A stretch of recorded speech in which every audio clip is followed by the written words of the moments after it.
ಜ್ಯೋತಿಷದ ಅಭ್ಯಾಸದ ಪಾಠಕ್ಕೆ ನಿಮ್ಮೆಲ್ಲರಿಗೂ ಸ್ವಾಗತ. ಕಳೆದ ಬಾರಿ ಒಂದು ಎಕ್ಸಾಂಪಲ್ ನೋಡಿದ್ವಿ. ಇತ್ತೀಚೆಗೆ ಈ ವಾರದಲ್ಲಿ ಮದುವೆ ವಿಳಂಬ, ಮ್ಯಾರೇಜ್ ಡಿಲೇ ಸಂಬಂಧಪಟ್ಟ ಒಂದು ಎಕ್ಸಾಂಪಲ್ ಕೊಟ್ಟಿದ್ದೆ. ಸಾಕಷ್ಟು ಜನ ಅದನ್ನು ಪ್ರಾಕ್ಟೀಸ್ ಮಾಡಿದ್ದಾರೆ, ಕಳಿಸಿದ್ದಾರೆ. ಬಟ್ ಎಲ್ಲವನ್ನೂ ನೋಡೋದಕ್ಕೆ ಸಮಯ, ಯಾಕಂದರೆ ಭಾಳಷ್ಟು ಜನ ಕಳಿಸಿರೋದ್ರಿಂದ ಎಲ್ಲವನ್ನೂ ನೋಡಲಿಕ್ಕೆ ಸಮಯ ನನ್ನ ಹತ್ರ ಅಭಾವ ಆಗಿರೋದ್ರಿಂದ ಕೆಲವಿನ ಜಾತಕಗಳನ್ನ ಮಾತ್ರವೇ ನೋಡಿದೆ.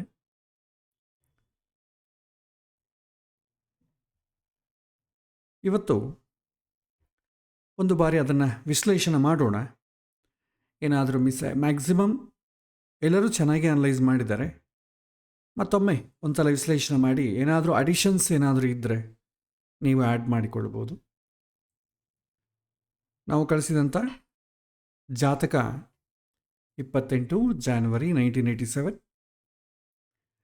ಮಧ್ಯಾಹ್ನ 1:20 ಮೈಸೂರು.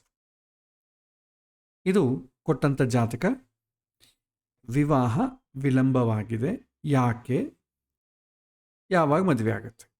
ಇದು ಪ್ರಶ್ನೆ, ನಾ ಕಳಿಸಿದಂಥ ಪ್ರಶ್ನೆ. ಇದನ್ನು ಸ್ಥೂಲವಾಗಿ ನೋಡಿದ್ರೆ ನಾವು ಜಾತಕವನ್ನು ಅನಲೈಸ್ ಮಾಡೋ ಕಾಲಕ್ಕೆ ಒಂದು ಫಾರ್ಮುಲಾನ ನಾವು ನೋಡಿದ್ವಿ.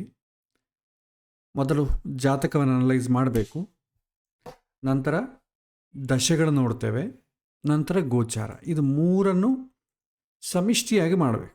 ಮಾಡಿದ ಮೇಲೆ ನಮಗೆ ಉತ್ತರ ಸಿಗತ್ತೆ.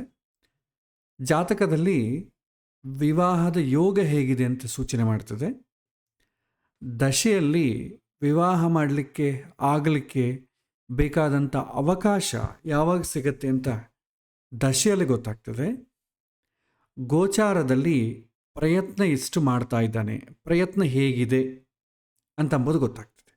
ವಿವಾಹಕ್ಕೆ ಪ್ರಯತ್ನ ಮಾಡಬೇಕಲ್ವಾ, ಅದು ಕೂಡ ಸರಿ ಇರಬೇಕು. ಅವಕಾಶ ಬಂದಾಗ, ಪ್ರಯತ್ನವೂ ಸರಿ ಇದ್ದಾಗ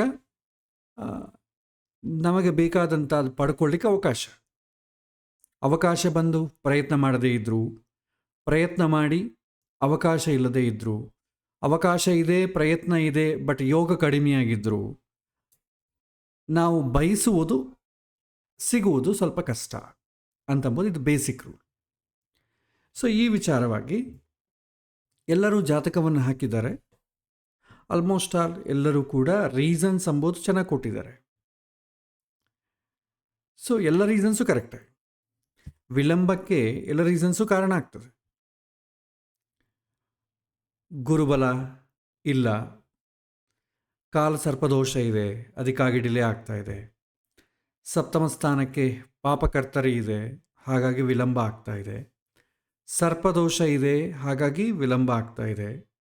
ಸಪ್ತಮದಲ್ಲಿ ಶನಿ ಇದ್ದಾನೆ, ಹಾಗಾಗಿ ವಿಳಂಬ ಆಗ್ತಾ ಇದೆ. ಅನುಕೂಲವಾದಂಥ ದಶೆ ನಡೀತಾ ಇಲ್ಲ, ಹಾಗಾಗಿ ವಿಳಂಬ ಆಗ್ತಾ ಇದೆ. ಮೆಜಾರಿಟಿ ಎಲ್ಲರೂ ಕಳಿಸಿದ್ದಾರೆ ಇದು, ಬಟ್ ಸರಿ ಇದೆ, ಇದರಲ್ಲಿ ಏನೂ ಡೌಟ್ ಏನೂ ಇಲ್ಲ. ಈಗ ನಾವು ಒಂದು ಸಲ ಮಾಡಿ ನೋಡೋಣ. ನಿಮ್ಮ ಸೌಲಭ್ಯಕ್ಕಾಗಿ ಒಂದು ಎಕ್ಸಾಂಪಲನ್ನು ನಿಮಗೆ ಒಂದು ಪ್ರಾಕ್ಟೀಸ್ ಮಾಡಲಿಕ್ಕೆ ಅನುಕೂಲವಾಗಿ ಒಂದು ಗೂಗಲ್ ಶೀಟನ್ನು ನಾನು ನಿಮಗೆ ತೋರಿಸಿಕೊಡ್ತೇನೆ.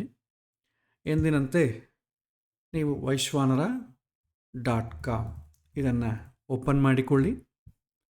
ಓಪನ್ ಮಾಡಿದ ನಂತರ ನಿಮಗೆ ಜ್ಯೋತಿಷ್ಯ 2022 ಅಂತ ಸಿಗುತ್ತೆ.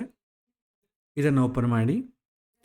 ಇದರಲ್ಲಿ ಕೊನೆಗೆ ಬಂದರೆ ಸೆಕ್ಷನ್ಗೆ ಆಫ್ಲೈನ್ ಆ್ಯಪ್ಸ್ ಅಂತಿರುತ್ತೆ. ಇದರಲ್ಲಿ ಗೋಚಾರ ಫಲ ಗೂಗಲ್ ಶೀಟ್ ಅಂತಿರುತ್ತೆ ಮಧ್ಯದ್ದು.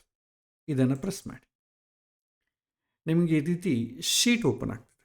ಇದರಲ್ಲಿ ಜಾತಕ, ದಶೆ, ಗೋಚಾರ ಮೂರು ಕೂಡ ನೀವು ಅನಲೈಸ್ ಮಾಡ್ಬೋದು. ಇದರಲ್ಲಿ ಎಲ್ಲೋ ಏನೇನು ಸೆಲ್ಸ್ ಇದೆ ಅಲ್ಲೆಲ್ಲ ನೀವು ಇನ್ಪುಟ್ ಕೊಡಬೇಕಾಗ್ತದೆ. ಇದು ಎಫಿಮೆರೀಸು, ಪಂಚಾಂಗ, ಕ್ಯಾಲ್ಕುಲೇಷನ್ಸ್ ಯಾವುದೂ ಇದರಲ್ಲಿ ಇರಲ್ಲ. ಬೇಸಿಕ್ ಇನ್ಪುಟನ್ನು ನೀವೇ ಕೊಡಬೇಕಾಗ್ತದೆ. ಇಲ್ಲಿ ನ್ಯಾಟಲ್ ಚಾರ್ಟ್ ಅಂದರೆ ಜಾತಕದಲ್ಲಿ ಯಾವುದು ಲಗ್ನ ಆಗಿದೆ, ಸೂರ್ಯ ಇಲ್ಲಿದ್ದಾನೆ, ಚಂದ್ರ ಇಲ್ಲಿದ್ದಾನೆ, ಈ ಎಲ್ಲ ಗ್ರಹಗಳ ಇನ್ಪುಟ್ ನೀವೇ ಕೊಡಬೇಕಾಗ್ತದೆ. ನಮಗೆ ಇದನ್ನು ಬೇಕಾದ ನಮಗೆ ಆ್ಯಪ್ಸ್ ಇದೆ. ಆ ಆ್ಯಪ್ ಸಹಾಯವಾಗಿ ಕೊಡ್ಬೋದು.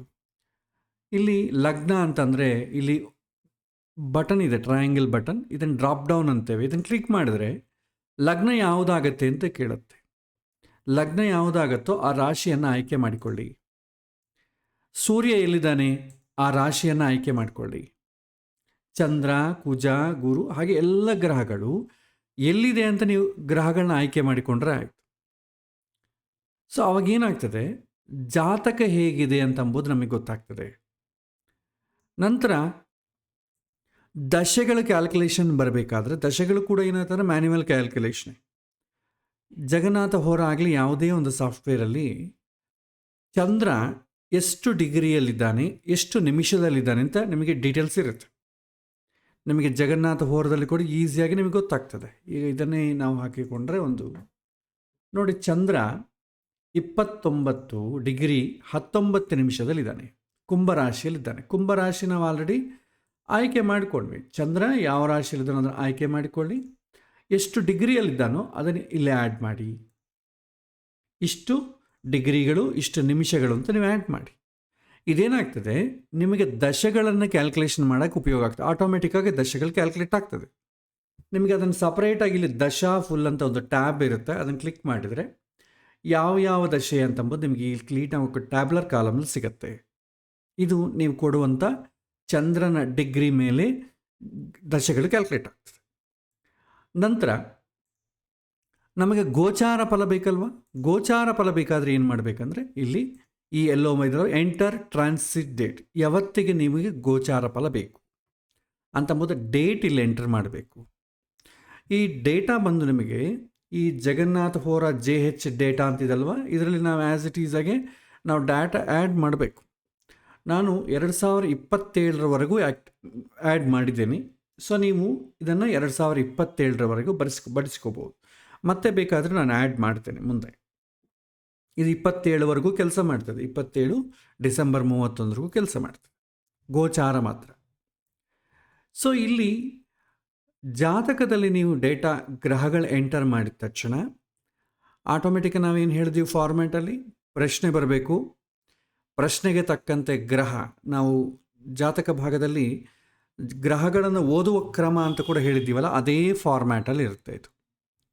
ಇದು ನೋಡಿ, ಯಾವ ಲಗ್ನ ಆ್ಯಡ್ ಮಾಡಿಕೊಂಡು, ಸಪೋಸ್ ನಾವು ಒಂದು ತುಲಾ ಲಗ್ನವನ್ನು ಮಾಡಿಕೊಳ್ಳೋಣ. ತುಲಾ ಲಗ್ನಕ್ಕೆ ಸೂರ್ಯ ಏನಾಗ್ತಾನೆ, 11th ಲಾರ್ಡ್ ಸನ್ ಅಂತ ಇರುತ್ತೆ. ಇಂಗ್ಲೀಷ್ನಲ್ಲಿ ಕೊಟ್ಟಿದ್ದೇನೆ. ಲಾರ್ಡ್ ಅಂದರೆ ಅಧಿಪತಿ. 11th ಲಾರ್ಡ್ ಸನ್ನು ಎಲ್ಲಿದ್ದಾನೆ, ನೀವು ಲಗ್ನದಿಂದ ನೋಡಿಕೊಂಡ್ರೆ 4ನೇ ಮನೆಯಲ್ಲಿದ್ದಾನೆ. ನೀವು ಏನು ಇಲ್ಲಿ ಆಯ್ಕೆ ಮಾಡಿಕೊಂಡಿರ್ತೀರೋ, ಯಾವ ಗ್ರಹ ಎಲ್ಲಿದೆಯೋ ಅದಕ್ಕೆ ತಕ್ಕಂತೆ ಆಟೋಮೆಟಿಕ್ಕಾಗಿ ಕ್ಯಾಲ್ಕುಲೇಟ್ ಆಗ್ತದೆ. ಎಲ್ಲಿದೆ, ಯಾರ ಜೊತೆಗಿದೆ, ಯಾರ ದೃಷ್ಟಿ ಬೀಳ್ತಾ ಇದೆ, ಆಟೋಮೆಟಿಕ್ಕಾಗಿ ಕ್ಯಾಲ್ಕುಲೇಟ್ ಆಗ್ತದೆ. ಸೊ ನೋಡಿ, ಈ ಲಗ್ನಕ್ಕೆ ಲಾಭ ಏಕಾದಶಾಧಿಪತಿಯಾದಂಥ ಸೂರ್ಯ ಚತುರ್ಥ ಸ್ಥಾನದಲ್ಲಿ ನವಮ ದ್ವಾದಶಾಧಿಪತಿಯಾದಂಥ ಬುಧನ ಜೊತೆ ಇದ್ದಾನೆ. ಶನಿಯ ತೃತೀಯ ದೃಷ್ಟಿ ಬಿಡ್ತಾ ಇದೆ ಅಂತ ಬರ್ತದೆ. ಅದೇ ರೀತಿ ಬೇರೆ ಗ್ರಹ ತೃತೀಯ ಷಷ್ಠಾಧಿಪತಿಯಾದಂಥ ಗುರು ಏಕಾದಶ ಸ್ಥಾನದಲ್ಲಿ ದ್ವಿತೀಯ ಸಪ್ತಮಾಧಿಪತಿಯಾದಂಥ ಕುಜನ ಜೊತೆಗಿದ್ದಾನೆ. ಚಂದ್ರನ ಸಪ್ತಮ ದೃಷ್ಟಿ ಬೀಳ್ತಾ ಇದೆ, ಶನಿಯ ದಶಮ ದೃಷ್ಟಿ ಬೀಳ್ತಾ ಇದೆ. ಇದು ಆಟೋಮೆಟಿಕ್ಕಾಗಿ ಕ್ಯಾಲ್ಕುಲೇಟ್ ಆಗ್ತದೆ. ಸೊ ಇದು ನಿಮಗೆ ಸ್ವಲ್ಪ ಜಾತಕವನ್ನು ಓದೋದಕ್ಕೆ ತುಂಬ ಹೆಲ್ಪ್ ಆಗ್ತದೆ. ಇದನ್ನು ಈ ರೀತಿ ಅಭ್ಯಾಸ ಮಾಡಬೇಕು ಅಂತಂಬೋ ಒಂದು ಉದ್ದೇಶಕ್ಕಾಗಿ ಅದನ್ನು ಮಾಡಿರೋದು. ಯಾಕಂದರೆ ಇದೇ ಫಾರ್ಮ್ಯಾಟಲ್ಲಿ ನಿಮಗಾದರೆ ಫಲ ಹೇಳುವುದು ತುಂಬ ಸುಲಭ. ನಂತರ ಇಲ್ಲಿ ದಶೆ ಬರ್ತದೆ. ನೀವು ಯಾವುದನ್ನು ಡೇಟಾ, ನೀವು ಇಲ್ಲಿ ಗ್ರಹಗಳ ನೀವು ಡೇಟ್ ಕೊಟ್ಟು ಆ ಡೇಟ್ಗೆ ಯಾವ ದಶೆ ನಡೀತಾ ಇದೆ ಅಂತಂಬೋದು ತೋರಿಸ್ತದೆ. ಪ್ರೆಸೆಂಟ್ ಯಾವ ದಶೆ ಅಂತ ಸೂಚನೆ ಮಾಡ್ತದೆ. ಇಲ್ಲಿ ಗ್ರೀನ್ ಕಲರ್ ಮಾರ್ಕ್ ಇದೆ ನೋಡಿ, ಗ್ರೀನ್ ಕಲರ್ ಮಾರ್ಕ್ ಇರೋದು ಪ್ರೆಸೆಂಟ್ ದಶೆ, ಈಗ ನಡೀತಾ ಇರೋದು. ಹಿಂದೆ ಮುಂದೆ ಇಷ್ಟಕ್ಕೆ ಮುಂಚೆ ಯಾವುದು ನಡೆದಿತ್ತು, ಮುಂದೆ ಯಾವುದು ನಡೆಯುತ್ತೆ ಅಂತ 3 ಕಾಲಮಲ್ಲಿ ಕೊಟ್ಟಿದ್ದೇನೆ. ಇನ್ನು ನಿಮಗೆ ಫುಲ್ಲು ದಶೆ ಬೇಕು ಅಂತಂದರೆ ಈ ಟೇಬಲಲ್ಲಿ ನೀವು ನೋಡ್ಕೊಳ್ಬೋದು ಯಾವ ದಶೆ ಅಂತ. ಸೊ ಹೀಗೆ ದಶೆಯನ್ನು ನೋಡ್ತೇವೆ. ದಶೆ ಪಕ್ಕದಲ್ಲಿ ಏಜ್ ಕೂಡ ಹಾಕಿದ್ದೇನೆ. ಈಗ ಸದ್ಯಕ್ಕೆ ಯಾವ ಏಜ್ ನಡೀತಾ ಇದೆ ಅವರಿಗೆ, ಯಾವ ಏಜಿಗೆ ಅದು ಬರ್ತದೆ ಅಂತಂಬೋದು ಕೂಡ ನಿಮಗೆ ಸೌಲಭ್ಯಕ್ಕೋಸ್ಕರ. ನಂತರ ಇಲ್ಲಿ ಡೇಟ್ ಯಾವಾಗ ಎಂಟರ್ ಮಾಡ್ತೀರೋ ಆಟೋಮೆಟಿಕ್ಕಾಗಿ ನಿಮಗೆ ಗೋಚಾರ ಚಕ್ರ ಕೂಡ ಬಂದ್ಬಿಡ್ತದೆ. ಇಲ್ಲಿ ಜಾತಕವೇನೋ ಲಗ್ನದಿಂದ ನಿಮಗೆ ಹೈಲೈಟ್ ಆಗ್ತದೆ, ಲಗ್ನದಿಂದ ಗ್ರಹಗಳೆಲ್ಲಿದೆ ಅಂತ ಸೂಚನೆ ಮಾಡ್ತದೆ. ಗೋಚಾರ ಚಕ್ರದಲ್ಲಿ ಇಲ್ಲಿ JR ಅಂತಿದೆ ನೋಡಿ, JR ಅಂತಂದರೆ ಜನ್ಮ ರಾಶಿ. ಇಲ್ಲಿಂದ ನಿಮಗೆ ಎಲ್ಲ ಗ್ರಹಗಳನ್ನು ಕ್ಯಾಲ್ಕುಲೇಟ್ ಮಾಡ್ತದೆ. ಸೊ ಇದು ಜನ್ಮರಾಶಿಯವರಿಗೆ ಕುಂಭರಾಶಿ ಆಗಿರೋದ್ರಿಂದ ಆ ಕುಂಭರಾಶಿಯಿಂದ, ಕುಂಭರಾಶಿಯನ್ನೇ ಜನ್ಮರಾಶಿಯ ತಗೊಳುತ್ತೆ. ಅಲ್ಲಿಂದ ಇವತ್ತಿನ ಡೇಟ್ ಏನಿದೆ ಆ ಡೇಟಿಗೆ ಸಂಬಂಧಪಟ್ಟ ಗ್ರಹಗಳೆಲ್ಲೆಲ್ಲಿದೆ ಅಂತ ಸೂಚನೆ ಮಾಡ್ತದೆ. ಈಗ 23 ಇದಲ್ವಾ, ಇವತ್ತು ಡೇಟ್ 1/2/2025. ಸೊ ಇವತ್ತು ಗ್ರಹಗಳೇನೇನಿದೆ ಅದನ್ನು ಇಲ್ಲಿ ಡಿಸ್ಪ್ಲೇ ಮಾಡ್ತದೆ. ಅದು ಅಲ್ಲದೆ ಇಲ್ಲೊಂದು ಟ್ಯಾಬ್ಲರ್ ಕಾಲಮ್ ಗೋಚಾರದ ಬರ್ತದೆ ನೋಡಿ. ಇಲ್ಲಿ ಆಧಿಪತ್ಯ ವಿಚಾರ, ಜಾತಕದಲ್ಲಿ ಇಲ್ಲಿ ಏನು ಆಧಿಪತ್ಯ ಬರುತ್ತೋ ಅದನ್ನೇ ಇಲ್ಲಿ ಡಿಸ್ಪ್ಲೇ ಮಾಡ್ತದೆ. ಗೋಚಾರದಲ್ಲಿ ನಿಮಗೆ ಆಧಿಪತ್ಯ ಬೇಕಿಲ್ಲ, ಜಾತಕದಲ್ಲಿ. ಸೊ ಈಗ ಯಾವುದನ್ನ ಒಂದು ಗ್ರಹ ತಗೊಳ್ಳಿ, ಏಕಾದಶಾಧಿಪತಿಯಾದಂಥ ಸೂರ್ಯ ಜನ್ಮರಾಶಿಯಿಂದ 12ನೇ ಮನೆಯಲ್ಲಿದ್ದಾನೆ ಈಗ ಸದ್ಯಕ್ಕೆ.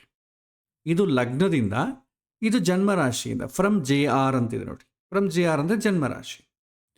ಸೊ ಗೋಚಾರದಲ್ಲಿ ಏಕಾದಶಾಧಿಪತಿಯಾದಂಥ ಸೂರ್ಯ ದ್ವಾದಶ ಸ್ಥಾನದಲ್ಲಿದ್ದಾನೆ. ದ್ವಾದಶ ಸ್ಥಾನದಲ್ಲಿದ್ದರೆ ಶುಭವೋ ಅಶುಭವೋ? ಸೂರ್ಯನಿಗೆ ಶುಭ ಸ್ಥಾನಗಳು ಯಾವುದು? 3, 6, 10, 11. ಆ ಸ್ಥಾನದಲ್ಲಿದ್ದರೆ ಶುಭ, ಇಲ್ಲದಿದ್ದರೆ ಅಶುಭ. ಹಾಗಾಗಿ ಇಲ್ಲಿ ಏನಾಗ್ತದೆ? ಅಶುಭ ಏನು ಸೂಚನೆ ಮಾಡಲಿಲ್ಲ ಅಂದರೆ ಒಳ್ಳೆಯದಲ್ಲ ಅಂತ. ಚೆನ್ನಾಗಿದ್ದರೆ ಶುಭ ಅಂತ ಸೂಚನೆ ಮಾಡ್ತದೆ. ಆಮೇಲೆ ನಿಮಗೆ ಸಂಸ್ಕೃತದಲ್ಲಿ ಬೇಕಾದ್ರೆ ಶ್ಲೋಕಪೂರ್ವಕವಾಗಿ ಬರ್ತದೆ. ಇಲ್ಲಿ ನಂಬರ್ಸ್ ಕೊಟ್ಟಿದ್ದೀನಿ ನೋಡಿ, ಲ್ಯಾಂಗ್ವೇಜ್ ಅಂತಿದೆ. ಇಂಗ್ಲೀಷ್ ಬೇಕಾದರೆ 4 ಒತ್ತಿ ಪ್ಲಸ್ ಟೈಪ್ ಮಾಡಿ, ಕನ್ನಡ ಬೇಕಾದರೆ 5 ಟೈಪ್ ಮಾಡಿ, ಸಾಂಸ್ಕ್ರಿಟ್ ಬೇಕಾದರೆ 6 ಟೈಪ್ ಮಾಡಿ. ಈಗ ಸಾಂಸ್ಕ್ರಿಟ್ ಶ್ಲೋಕದ ಪೂರ್ವಕವಾಗಿದೆ. 5 ಟೈಪ್ ಮಾಡಿದರೆ ನಿಮಗೆ ಕನ್ನಡದಲ್ಲಿ ಬರ್ತದೆ ಕೆಲವಿನ ವಿಚಾರಗಳೆಲ್ಲ. 4 ಟೈಪ್ ಮಾಡಿದರೆ ಇಂಗ್ಲೀಷ್ನಲ್ಲಿ ಬರುತ್ತೆ. ಸೊ ನಿಮಗೆ ಯಾವುದು ಬೇಕಾದರೂ ಅದು ಇಟ್ಟುಕೊಳ್ಬೋದು. ಸೊ ಸೂರ್ಯ ಏಕಾದಶ ಸ್ಥಾನದಲ್ಲಿದ್ದಾನೆ, ದ್ವಾದಶ ಸ್ಥಾನದಲ್ಲಿದ್ದಾನೆ. ಸ್ಥಾನನಾಶಂ ಮಹಾರೋಗಂ ಬಂಧುದ್ವೇಷಂ ಧನವ್ಯಯಂ ಪ್ರಾಣಾಪಾಯ ಮವಾಪ್ನೋತಿ ಅವಮಾನಂ ವ್ಯಯೇ ರವೌ ಅಂತಿದೆ. ಸೂರ್ಯನ ಆಧಿಪತ್ಯ ಏನಾಗತ್ತೆ, ಆ ಆಧಿಪತ್ಯಕ್ಕೆ ಸಂಬಂಧಪಟ್ಟ ವಿಷಯಗಳಿಗೆ ಮಾತ್ರವೇ ಇದು ಅನ್ವಯ ಆಗ್ತದೆ. ಬಂಧುದ್ವೇಷ ಧನವ್ಯಯಂ ಅಂತಿದೆ. ಲಾಭ ವಿಚಾರಕ್ಕೆ 11ನೇ ಮನೆ ಏನೇನು ವಿಷಯಗಳು ಬರುತ್ತೆ ಅವಕ್ಕೆ ಮಾತ್ರವೇ ಬಂಧುದ್ವೇಷ ಅಂದರೆ ನೀವು ಜನರಲ್ಲ ತಗೋಬೇಡಿ. ಸ್ಥಾನನಾಶಂ ಮಹಾರೋಗಂ, ಸ್ಥಾನನಾಶ ಆಗತ್ತೆ ಅಂತಂದರೆ ಲಾಭ ನಾಶ ಆಗ್ತದೆ. ಅವಮಾನಂ ವ್ಯಯೇರವು. ಸೊ 11ನೇ ಮನೆ ಅಧಿಪತಿ 12ನೇ ಮನೆಗಿದ್ರೆ ಏನಾಗ್ತದೆ? ಖರ್ಚುಗಳು ಜಾಸ್ತಿ ಆಗ್ತದೆ. ಸಿಂಪಲಾಗಿ ನೀವು ಬೇಕಾದರೆ 5 ಪ್ರೆಸ್ ಮಾಡಿ, ಕನ್ನಡದಲ್ಲಿ ಬರುತ್ತೆ. ಖರ್ಚು ನಷ್ಟ ಅಂದರೆ ಏನು? 11 ಅಂದರೆ ಲಾಭ, 12ನೇ ಮನೆಗಿರೋದ್ರಿಂದ ನಷ್ಟ, ಅಥವಾ ಲಾಭ ಬಂದಿದ್ದೆಲ್ಲ ಕೂಡ ಖರ್ಚಾಗೋಗ್ತದೆ ಅಂತ ಅರ್ಥ. ಅದೇ ಸಪ್ತಮಾಧಿಪತಿ ತಗೊಂಡ್ರೆ ಅಂದ್ಕೊಳ್ಳಿ, ಪಂಚಮದಲ್ಲಿದ್ದಾನೆ. ದ್ವಿತೀಯ ಸಪ್ತಮಾಧಿಪತಿ ಆದಂಥ ಕುಜ ಪಂಚಮದಲ್ಲಿರೋದೇನು? ಪಾಪಗ್ರಹ ಆದಂಥ ಗ್ರಹ. 3, 6, 11ರಲ್ಲಿ ಮಾತ್ರ ಒಳ್ಳೆಯದು. ಶತ್ರುಗಳಿಂದ ತೊಂದರೆಗಳು. ಶತ್ರುಗಳು ಯಾರಾಗ್ತಾರೆ ಇಲ್ಲಿ? ದ್ವಿತೀಯ ಅಂತಂದರೆ ಯಾರು ಶತ್ರುಗಳು? ಕುಟುಂಬ. ಆಮೇಲೆ ಸಪ್ತಮ ಅಂತಂದರೆ ಯಾರು? ಹೆಂಡತಿ. ಅಥವಾ ಸಪ್ತಮ ಅಂದರೆ ಯಾರು? ವ್ಯಾಪಾರದ ಪಾರ್ಟ್ನರ್ಸ್, ಅವರುಗಳಿಂದ ತೊಂದರೆಗಳು. ಮಕ್ಕಳೊಂದಿಗೆ ತೊಂದರೆಗಳು. ಆಲ್ರೆಡಿ ದ್ವಿತೀಯ ಸ್ಥಾನ ಅಂದ್ರೇ ಮಕ್ಕಳೇ. ಸೊ ಅದರಿಂದ ತೊಂದರೆಗಳು ಆಗ್ತದೆ ಈ ಕಾಲದಲ್ಲಿ ಅಂತ ಅರ್ಥ. ಸೊ ಅದಕ್ಕೆ ನಾವು ಆಧಿಪತ್ಯ ಏನಿರುತ್ತೆ ಅದಕ್ಕೆ ತಕ್ಕಂತೆ ಗೋಚಾರದಲ್ಲಿ ನೋಡ್ತೇವೆ. ಸೊ ನಿಮಗೆ ಈ ವಿಚಾರವನ್ನು ಮುಂದೆ ನಾನು ತಿಳಿಸಿದ್ದೇನೆ, ಗೋಚಾರ ಅಂತಂಬೋ ಪಾಠದಲ್ಲಿ ನೀವು ಇದನ್ನು ಮತ್ತೊಮ್ಮೆ ಕೇಳ್ಬೋದು. ಸೊ ಇದು ಆ್ಯಕ್ಚುಲಿ ನಿಮಗೆ ಇದರ ಸೌಲಭ್ಯದಿಂದ ನೀವು ಬಳಸಿಕೊಳ್ಬೋದು. ಈಗ ನಾವು ಏನು ಚಕ್ರವನ್ನು ನಾವು ಎಕ್ಸಾಂಪಲ್ ಆಗಿ ಕೊಟ್ಟಿದ್ದೇವೆ ಅದನ್ನೇ ಇದರಲ್ಲಿ ಹಾಕೋಣ. ಹಾಕಿ ಒಂದು ಸಲ ಪ್ರಯತ್ನ ಮಾಡೋಣ. ಇದರಲ್ಲಿ ವೃಷಭ ಲಗ್ನವಾಗಿದೆ. ಸೊ ವೃಷಭ ಅಂತ ಸೆಲೆಕ್ಟ್ ಮಾಡಿದೆ. ಸೂರ್ಯ ಬಂದು ಮಕರದಲ್ಲಿದ್ದಾನೆ. ಸೊ ಚಂದ್ರ ಬಂದು ನಿಮಗೆ ಧನುಸ್ಸು ರಾಶಿಯಲ್ಲಿದ್ದಾನೆ. ಸೊ ಕುಜ ನಿಮಗೆ ಮೀನರಾಶಿಯಲ್ಲಿದ್ದಾನೆ. ಬುಧ ಬಂದು ಮಕರ ರಾಶಿಯಲ್ಲಿದ್ದಾನೆ. ಅದೇ ರೀತಿ ಗುರುಗ್ರಹ ಬಂದು ಕುಂಭರಾಶಿಯಲ್ಲಿದ್ದಾನೆ. ಶುಕ್ರ ವೃಶ್ಚಿಕ ರಾಶಿಯಲ್ಲಿದ್ದಾನೆ. ಶನಿ ವೃಶ್ಚಿಕ ರಾಶಿಯಲ್ಲಿದ್ದಾನೆ. ರಾಹು ಮೀನರಾಶಿಯಲ್ಲಿದ್ದಾನೆ. ರಾಹು ಎಂಟರ್ ಮಾಡಿದ್ರೆ ಆಟೋಮೆಟಿಕ್ ಕೇತು ಕೂಡ ಬಂದ್ಬಿಡ್ತದೆ. ಸೊ ಇದು ಆ್ಯಸ್ ಇಟ್ ಈಸ್ ದ ಗ್ರಹ ಸ್ಥಿತಿ. ಓಕೆ, ಈಗ ಗೋಚಾರ ತಗೊಳ್ಳೋಣ. ಸದ್ಯಕ್ಕೆ ಗೋಚಾರ ಇವತ್ತಿಂದೇ ಹಾಕಿದ್ದೇನೆ. ಡಿಗ್ರೀಸ್ ಕೂಡ ಈ ಜಾತಕ ಏನಿದೆ ಅದೇ ಡಿಗ್ರೀಸನ್ನೇ ನಾನು ಇಲ್ಲಿ ಎಂಟರ್ ಮಾಡಿದ್ದೇನೆ. ಇಲ್ಲಿ ಲ್ಯಾಂಗ್ವೇಜ್ 6 ಇಡ್ತೇನೆ. ಸೊ ಗ್ರಹಸ್ಥಿತಿ ಏನೇನಿದೆ ಆಟೋಮೆಟಿಕ್ಕಾಗಿ ಇಲ್ಲಿ ಬಂದ್ಬಿಟ್ಟಿದೆ. ಗ್ರಹಸ್ಥಿತಿ ಹಾಗೆ ದಶೆ ಗೋಚಾರ ಎಲ್ಲ ಅಪ್ಡೇಟ್ ಆಗಿಬಿಡ್ತದೆ. ಈಗ ನಾವು ನೋಡಬೇಕಾದೇನು, ವಿವಾಹಕ್ಕೆ ಸಂಬಂಧಪಟ್ಟದ್ದು ಮಾತ್ರ ತಾನೆ. ಅದಕ್ಕೆ ಸಂಬಂಧಪಟ್ಟದ್ದು ಮಾತ್ರ ನೋಡಿ. ಅದು ಬೇಕಂದ್ರೆ ಏನು ಮಾಡಬೇಕು, ಸಪ್ತಮ ವಿವಾಹಕ್ಕೆ ಸಂಬಂಧಪಟ್ಟದ್ದು ಆ ರೋ ಮಾತ್ರ ನೀವು ನೋಡಿದ್ರೆ ಸಾಕು, ಬೇರೆ ಯಾವುದು ಬೇಕಿಲ್ಲ. ಏಕೆಂದರೆ ಈ ರೋ ಅಲ್ಲಿ ಸಪ್ತಮಕ್ಕೆ ಸಂಬಂಧಪಟ್ಟ ಗ್ರಹಗಳು, ದೃಷ್ಟಿ ಇರೋ ಗ್ರಹಗಳು ಎಲ್ಲ ಒಂದೇ ಲೈನಲ್ಲಿ ಬಂದ್ಬಿಡ್ತದೆ. ಅವುಗಳನ್ನು ಮಾತ್ರ ನೋಡಿ ಸಾಕು, ಬೇರೆ ಎಲ್ಲ ನೋಡಿಕೊಂಡು ಕನ್ಫ್ಯೂಸ್ ಆಗೋ ಕೆಲಸ ಇಲ್ಲ. ಸಪ್ತಮ ದ್ವಾದಶಾಧಿಪತಿಯಾದಂಥ ಕುಜ ಏಕಾದಶ ಸ್ಥಾನದಲ್ಲಿದ್ದಾನೆ. ಸೊ ಪಾಪಗ್ರಹ ಏಕಾದಶ ಸ್ಥಾನದಲ್ಲಿ ಒಳ್ಳೆಯದು, ಅದು ಲಾಭಸ್ಥಾನ ಆದ ಕಾರಣ ತೊಂದರೆ ಇಲ್ಲ. ದುಷ್ಟ ಸ್ಥಾನದಲ್ಲಂತೂ ಇಲ್ಲ, 6, 8, 12ನೇ ಮನೆಗಂತೂ ಇಲ್ಲ. ಪ್ಲಸ್ ರಾಹು ಜೊತೆಗಿದ್ದಾನೆ. ಸೊ ರಾಹು ಪೂರ್ವಜನ್ಮದ ಪಾಪಕ್ಕೆ ಕಾರಕ, ಪುಣ್ಯ ಅಂತೂ ಅಲ್ಲ. ಪುಣ್ಯ ಇದ್ದರೆ ಅದರ ಆಗುವಂಥ ವೈವಾಹಿಕ ಜೀವನ ಹೋಗುವಂಥ ಪದ್ಧತಿಯೇ ಬೇರೆ ಇರ್ತದೆ. ಪಾಪ ಇದ್ದಾಗ ಏನಾಗುತ್ತೆ, ನೆಗೆಟಿವ್ ಶೇಡ್ ಇರ್ತದೆ. ಮದುವೆ ಆಗೋದಿಲ್ಲ ಅಂತ ಅರ್ಥ ಅಲ್ಲ, ಮದುವೆ ಆಗ್ತದೆ. ಲೌಕಿಕ ಪ್ರಾಪಂಚಿಕ ಸಂಬಂಧವಾದಂಥ ವಿವಾಹದ ಯೋಗ ಇದೆ ಅಂತ ಹೇಳ್ತದೆ. ಈಗ ಇರೋದೇ ಅದೇ, ಯಾರು ಬ್ರಾಹ್ಮಿ ವಿವಾಹ, ಪ್ರಾಜಾಪತ್ಯ ವಿವಾಹಗಳು ಯಾರು ಮಾಡ್ಕೊಳ್ತಾ ಇಲ್ಲ. ಸೊ ಹಾಗಾಗಿ ವಿವಾಹಕ್ಕೆ ಸಂಬಂಧಪಟ್ಟು 6ನೇ ಮನೆ, 12ನೇ ಮನೆ, 8ನೇ ಮನೆ ಸಂಬಂಧ ಏನಾದರೂ ಬಂದಿದೆಯಾ ಅಂದರೆ ಬಂದಿಲ್ಲ. ಪ್ಲಸ್ ಈಗ ಯಾವ ದಶೆ ನಡೀತಾ ಇದೆ ಅಂತ ನೋಡಿ. ದಶೆ ನಡಿಬೇಕಾದ್ರೆ ವಿವಾಹಾಧಿಪತಿ ದಶೆ, ವಿವಾಹ ಸ್ಥಾನದಲ್ಲಿರುವಂಥ ಗ್ರಹಗಳ ದಶೆ, ಕಳತ್ರ ಕಾರಕನ ದಶೆ ಏನಾದರೂ ನಡೀತಾ ಇರಬೇಕು.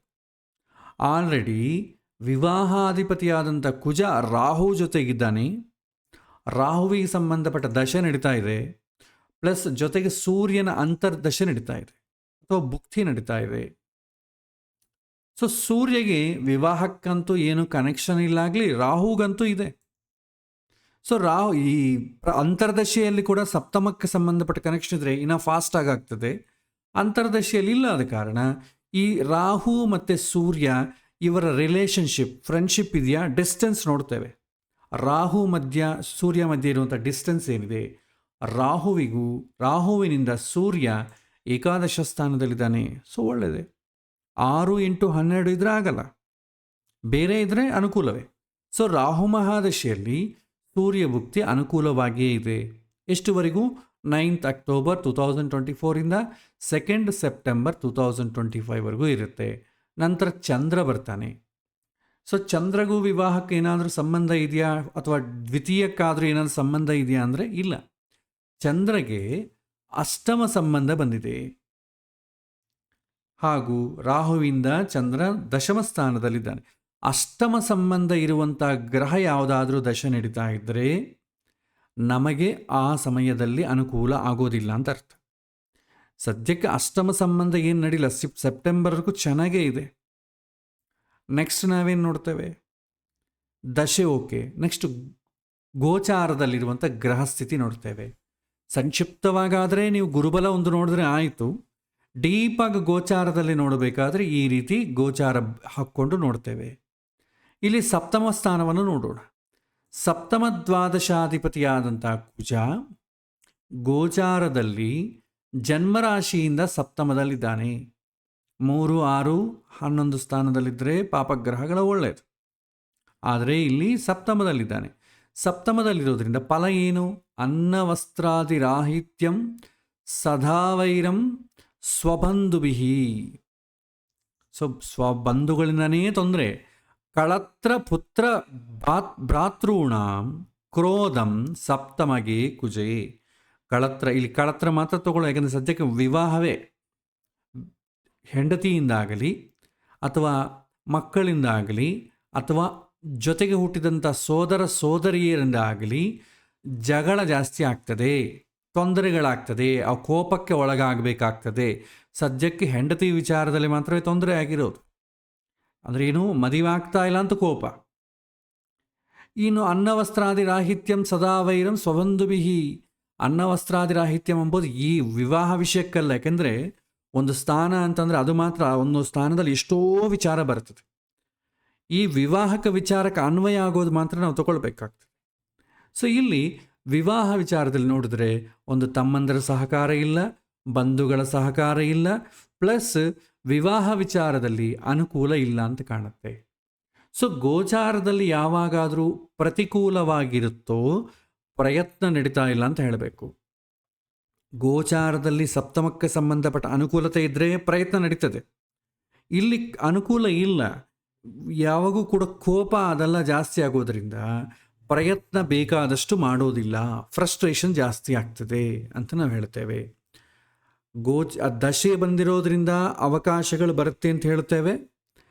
ಗೋಚಾರದಲ್ಲಿ ಅನುಕೂಲವಾಗಿದ್ದರೆ ಪ್ರಯತ್ನ ಜಾಸ್ತಿ ಇದೆ ಅಂತ ಹೇಳ್ತೇವೆ. ಜಾತಕ ಅನುಕೂಲವಾಗಿದ್ದರೆ ಯೋಗ ಜಾಸ್ತಿ ಇದೆ ಅಂತ ಹೇಳ್ತೇವೆ.